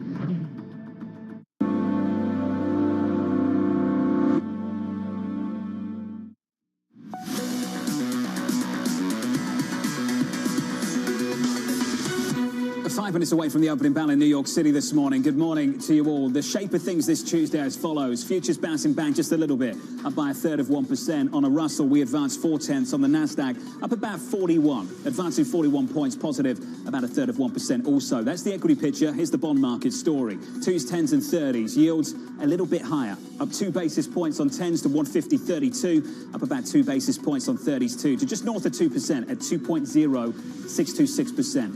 One to watch going into the cash open. That's the price action. Here are some morning calls this morning. Let's start with KeyBank. Cutting its price target on Qualcomm down to 175, expecting supply disruptions to limit the stock's upside. We're down there by 1/3 of 1% to 126.31. Your second call from Wolf Research, upgrading Co-America to outperform from underperform, expecting the company to benefit from the Fed's looming rate hikes. How looming they might be is up for debate. That stock is up by 1.93%. And finally, Bank of America downgrading Columbia Sportswear to neutral. Street low 108 price target, expecting supply chain constraints to limit the company's forecast. We're down to 96.37. We're down by 1.8%. Coming up, Big Tech looking to bounce back after its closing at its lowest level in 3 months. That's next. From New York, this is Bloomberg.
So the 1972 Madison Square Garden eyelet jumpsuit, which is arguably, from what we're finding out, probably one of the most important jumpsuits of Elvis's entire career. So it marked so many milestones, really, for him. It was used for an album cover. It was used when he performed Madison Square Garden, and he was the first performer to ever sell out 4 nights straight in Madison Square Garden. So he really started that whole thing that we see now in pop culture, where when you make it big, you do Madison Square Garden. So we're super honored to have it. I can honestly say that COVID has been unbelievable for internet-based and e-commerce businesses, because we have a captive audience. We have people home that really want something to do and need entertainment, so we do our best to try to give it to them.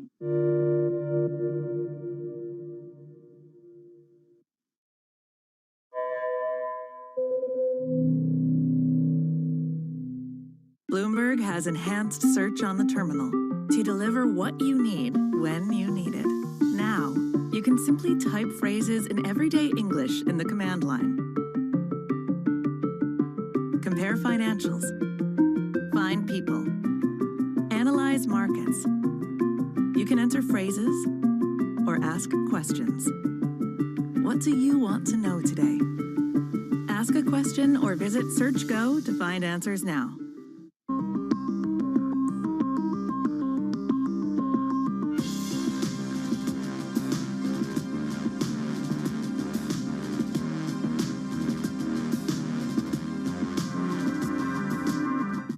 Market that over the past few weeks has made it clear it wants to go higher. It got a little spooked by the idea that geopolitical tensions are rising.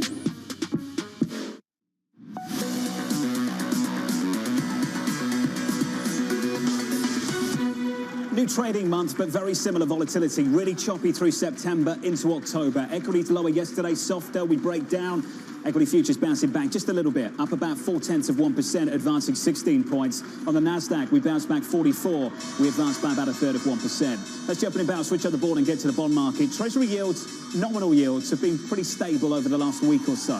This morning, we have a lift. We're back through 150. We're up 2 basis points to 150.32. Euro dollar, it's a break of 116 again, all over the place. Trying to hold on to 116 and struggling now. 115.90. We're down 1/3% there. Slightly stronger dollar, weaker euro. It's been the story of the last month. In the commodity market, we just keep adding to these gains in crude. 78.68 through 76, through 77, through 78, staring down 79, up another 1.4%. And that energy story goes from the underlying commodity to the energy equity. Right now, energy equity is up by 1% on the S&P. We open higher by 0.4% on the benchmark. Energy equity is up by about 1 full percentage point. Real estate, bottom of the pile, negative 0.06%. That's the opening bell. Let's get to these three names right here. Quick look at Amazon, Apple, Facebook. We open positive by 0.5% pretty much across the board. Facebook up by about 1 percentage point. That's the story of the session, finding a bit of a firmer footing. Rebounding, though, so from some really steep declines of more than 10% from the highs into today's open. Let's get you some more on this. Here's Abby. Well, John, those declines are really pretty amazing and similar to earlier this year, because at one point earlier this year, those mega cap names also down. At one point, Apple, from its January peak to its March low, down 20%, a stealth bear market that folks didn't really notice, whether it's the China crackdown on tech, which started at that time, or rates rising. Either way, technology is being pressured. And over the last 2 weeks, you can see the S&P 500 tech index down 2.3%. The communication services index, think Google, Facebook, down almost 2%. The S&P 500 itself off of the lows, but nonetheless down 0.8%. It has everything to do with those big tech names because, as you know, this is the big weighting to these indexes. Apple has contributed 11% of that decline. Microsoft, Alphabet, and Facebook each contributing about 7% of the recent decline. And if we take it a little bit broader on the year, for the most part, these mega cap names are still okay, especially Alphabet, up 54%, really pretty incredible that it's hanging on to those gains even off of the lows. But Amazon, interestingly enough, at this point on the year, down 1.4%. So we were talking about the China tech crackdown and that weakness, unlikely that you're going to have a divergence between the world's first economy and second economy last, plus rates rising. But John, we're also coming out of the pandemic, hopefully that stay-at-home play fading. Either way, whatever the cause is, could be a blend, plus earnings season. Tech is under pressure. Abby, thank you. Let's talk about that relationship between the bond market, the equity market. I want to start with tech and go straight to Matt Miskin. Matt, I got an idea, a pretty good idea from earlier in this program that you like the growth equities. Can you build on that for us, Matt? Yeah, so we're looking for positive earnings revisions on a global basis. Where we're seeing the most of that in the United States. Actually, in emerging markets and IFA, they both saw a tick down in earnings estimates. The U.S. saw a tick up. Where did those earnings estimates get better? Tech is one of them. Communication services is another. Financials and materials. Those were the big, heavy lifts of positive earnings revision since Q2. Here's the other thing going into earnings season. This is going to be about the last time we see great earnings out of the S&P for a while, in our view. 27% earnings estimates, but from here it goes down to about 20. And then as we start next year, 5% in Q1, 3% in Q2. We're talking about a decelerating earnings growth environment. That's where you actually want to emphasize parts of the portfolio that can drive better earnings growth organically. We still believe that that is quality growth stocks in the U.S. We are pairing that with a value screen over it.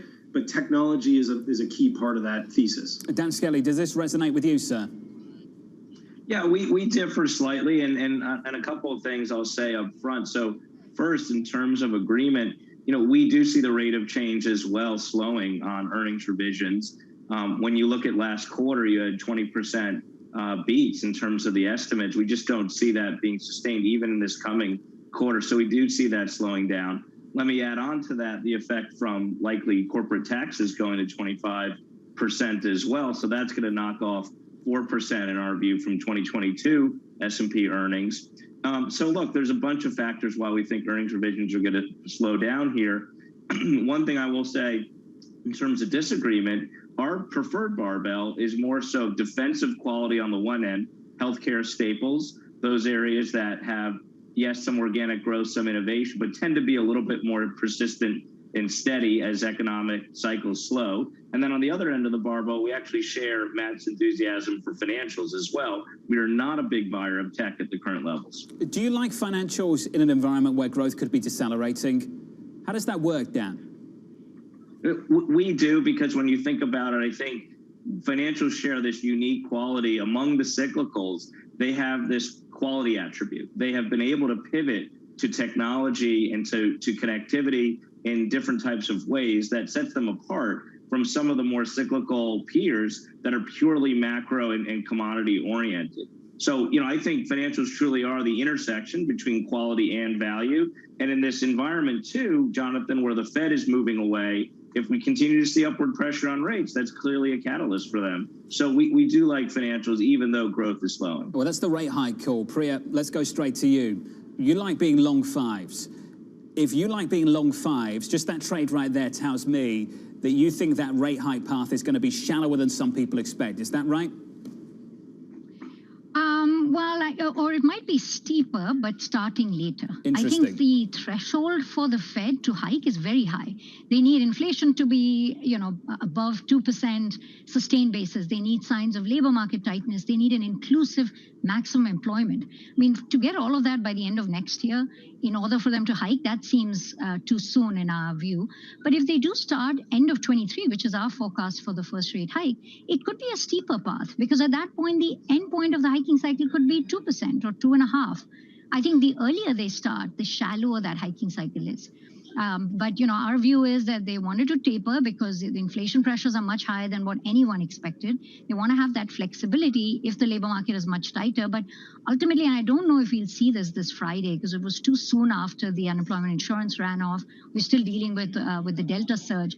At some point, the labor market's going to grow. And then it's going to be very clear that there's a lot of slack in the labor market. And so inflation is truly transitory, going back to what you started the program with, which would give the Fed breathing room to hike much later than what's priced. Let's take that late start, late 23, take that underlying assumption, and Dan, work with that if you can. I think the beauty of these programs sometimes is when you just take an underlying assumption, use it as a scenario, and think about what it would mean for your core call. If you're comfortable being in the banks, and someone like Priya Misra is right, that it's a late 23 hike, what does that mean for your trade? I think they trade sideways. They don't work absolutely right out of the gates. But look, the valuations, like we've talked about, are not that demanding.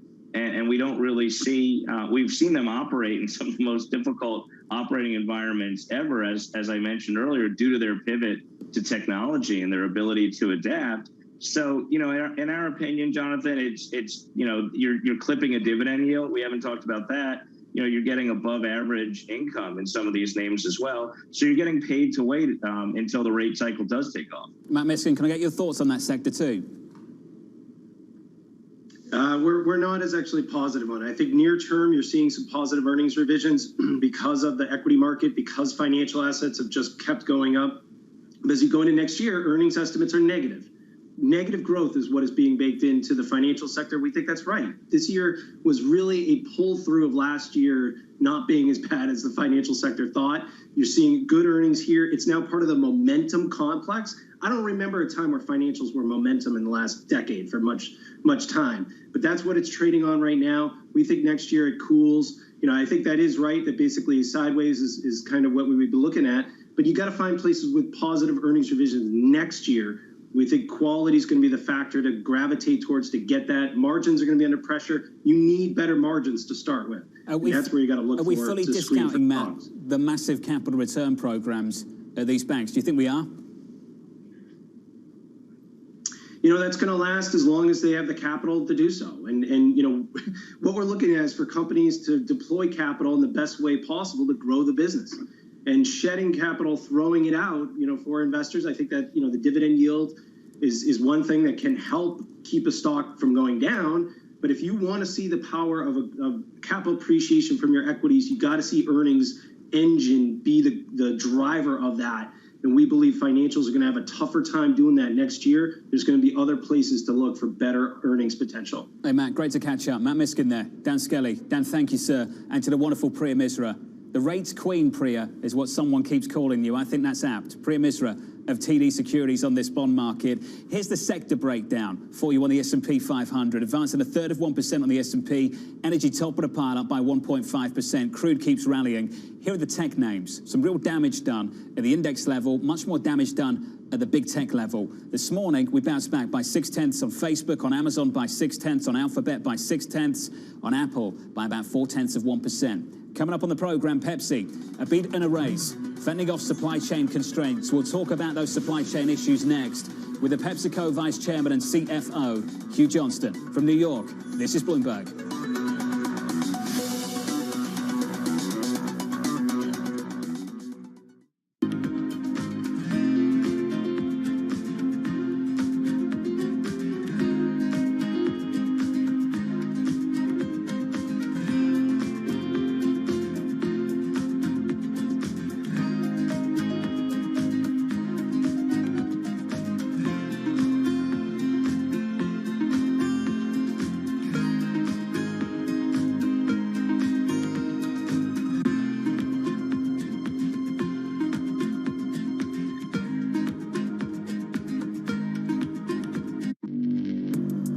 Access the financial world on demand. Hear from leading economists, policymakers, and industry experts via live and on-demand webinars, only from Bloomberg.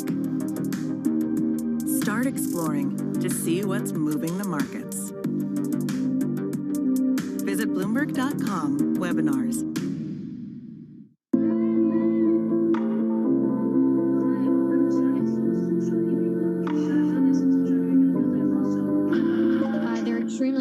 They don't know what to say. Again, they can't even fathom that they're out of Afghanistan. They're still in a state of shock and can't believe it.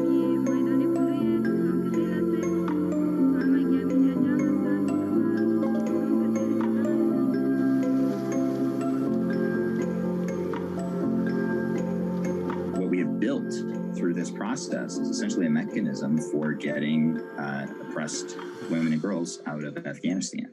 So we're actually going to circle up and see what resources we have left, to see what options we have left, what mechanisms we have left, and actually look at potentially trying to get more women and girls out of the country as well.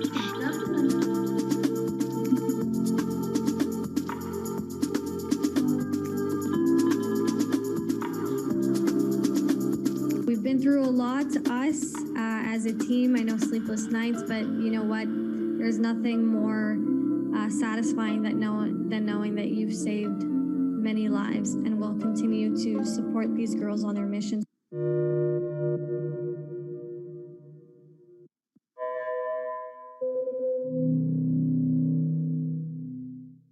The August jobs report packed a big downside punch. That is a really, really dismal number. Will September bring enough good news for the Fed to start a taper? If progress continues broadly as expected, a moderation in the pace of asset purchases may soon be warranted. Will unemployment keep going down? And what's happening with wage inflation? It might be a little bit more sticky than maybe Jerome Powell and some of the Fed members think. Tune in for the September jobs report, Friday on Bloomberg Television and Radio.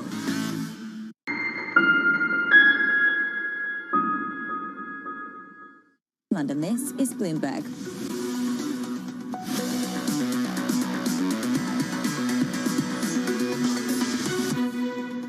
There are a lot of question marks about third quarter earnings. We have a supply issue. The demand's going to be there. But supply is falling faster than demand. It's just a matter of whether we can stock the shelves. The real question will be on the supply side. What's the supply shortage going to mean? How are they dealing with price pressures? There's no quick catch-up in terms of revenue. This is foregone profit. The labor market and the delays and the higher costs. These kinds of shocks in the supply chain. Corporate earnings get sacrificed. This is the issue of the moment. Supply chain pressures looming over corporate America as third quarter earnings roll in. PepsiCo fending off shortages, topping estimates, and raising its outlook. For more, here's Bloomberg's Abigail Doolittle. Indeed, John. Despite that difficult environment that was just described by so many different market strategists, PepsiCo putting up a great quarter. They beat both top and bottom line estimates. They beat revenues by 4%, and they also beat adjusted earnings by 3.2%. Very important, as you mentioned, they raised the outlook. So in the past quarter, there was 9% organic revenue growth. For the fiscal full year now, they see 8% organic growth versus the prior estimate of 6% growth. That's really pretty impressive. And as for prices, whether the inflation is transitory or not, PepsiCo did raise prices in the last quarter, not surprisingly. 4% of the growth was attributed to volume gain, while 5% for prices. Overall, again, growth for 9%. And then finally, relative to that beat, this company manages extraordinarily well, John. This is the 11th straight beat on earnings, 5 by at least 5%.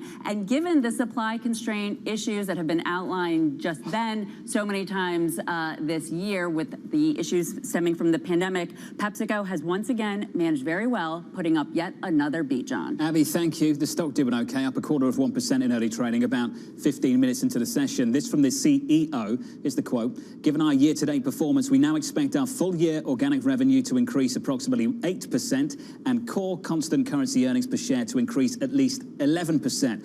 Joining us now, I'm pleased to say, is the PepsiCo CFO, Hugh Johnston. Hugh, welcome back to the program. We appreciate your time, sir. I have to say, first question for you, Hugh, is just how much better these numbers could have been if we didn't have some of the supply side issues. How much better could this have been? Boy, that's a great question, and nice to be with you all this morning. They clearly could have been better. We were certainly somewhat constrained on the supply side. I think generally speaking, we are more resilient than most in that regard, but I do think we probably did leave a little bit on the table as a result of some of the input challenges that we had. That said, we feel great about the quarter. I mean, 9% revenue growth is a strong number, and that's a sequential improvement on both a 1- and a 2-year basis. And in addition to that, very broad-based. Snacks were up 8%, beverages up 10%, U.S. up 6%, international up 14%. Developing and emerging markets were up 19%. So very, very broad-based growth, which we obviously feel terrific about. Hugh, we saw this movie play out in a different industry a couple of weeks back. It was Nike. Great demand, problems with supply. You said something interesting there, that maybe you're more resilient than some. Where are you finding that resiliency at the moment, Hugh? Well, I think because of the fact that we own our supply chain all the way to the shelf, we actually can adjust more rapidly than most. And that's been something that I think has been a benefit for us. In addition to that, in a labor market that's obviously broadly challenging, we're generally viewed as a good employer, you know, good pay, good benefits. So from that perspective, I think our supply chain and sales teams have done a terrific job dealing with what's been a lot of challenges.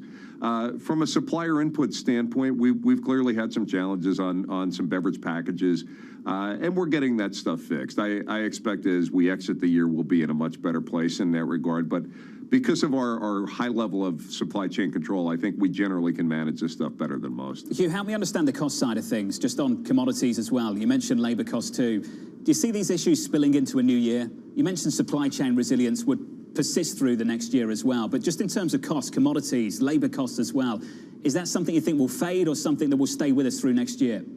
No, I think it's going to be with us and well into next year at this point. And I've been of that point of view for a good period of time as well.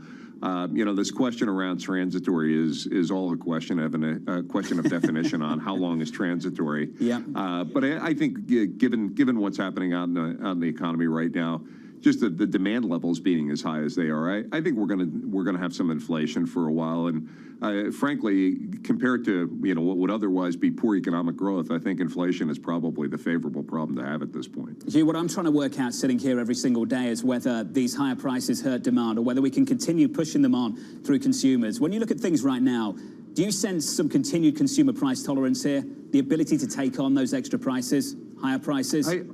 I do. The consumer balance sheets are generally pretty healthy these days. So from that perspective, I think there's a capability for consumers in a variety of markets to handle some level of price increase. In addition to that, I think consumers, because of it happening across a variety of categories, they're to some degree conditioned on it. And as a result, the elasticities are relatively low compared to, I think, what we would typically see in that regard. And then combine it with the fact that we're still a relatively low price, relatively convenient purchase. I think to the degree the consumer winds up feeling some stress, it'll hit durables long before it hits us. Hugh, would you think about putting prices up again next year then? We likely will see a little bit more pricing in the first quarter of next year as we really finalize the commodity outlook and we finalize what our cost inputs look like. So we'll get most of it done here in the fourth quarter, and then I expect we'll see a bit more in the first quarter as well. Is this across the whole product lineup, or more specifically in different parts of the product mix? Hugh, how do you think about that at the moment? Yeah, it's pretty broad-based at this point because the costs are hitting every one of the products. So we try to some degree at least match those up financially. Hugh, just quickly, notice the regional pickup in LATAM. This reopening just really hasn't been synchronized at all this year. Are you expecting that to continue from America to LATAM and parts of Asia too? How does that work in your mind?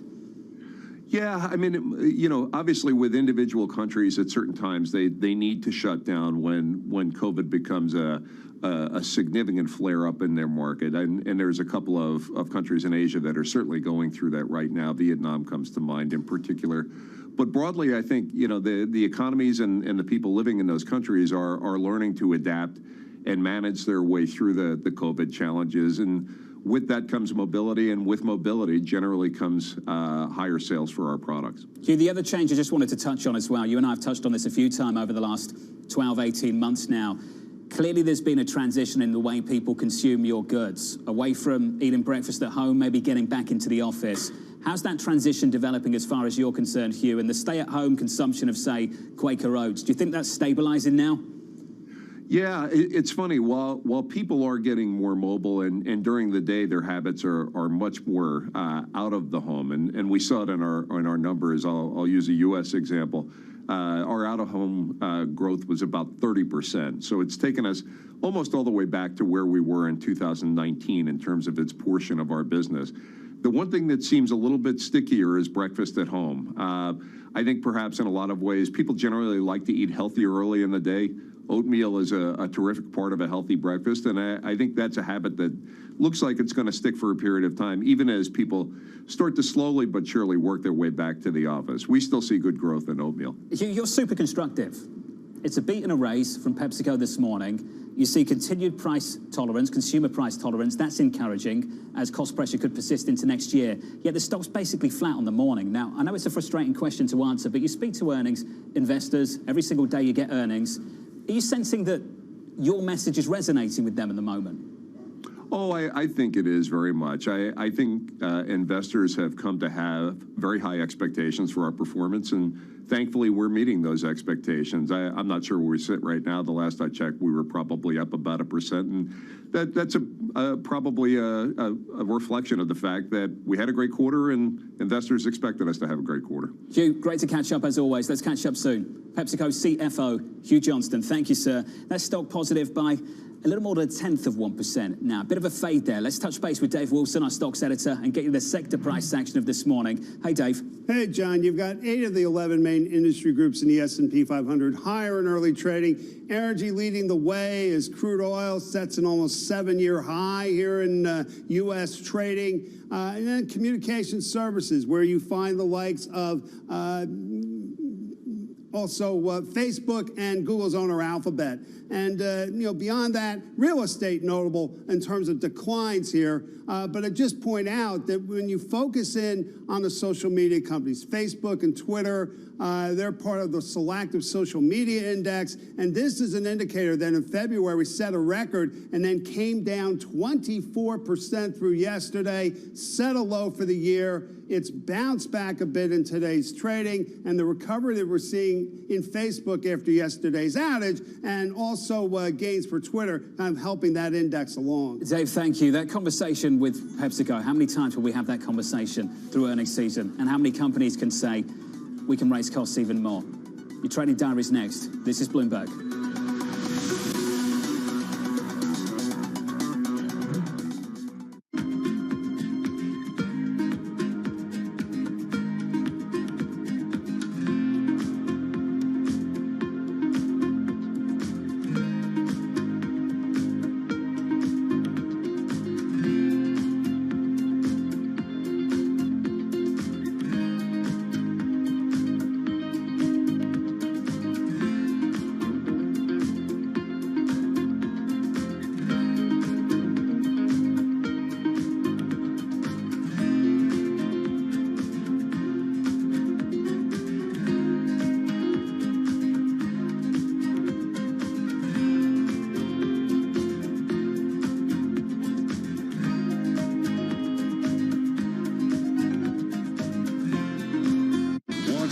Bloomberg surveillance to learn how to look at markets.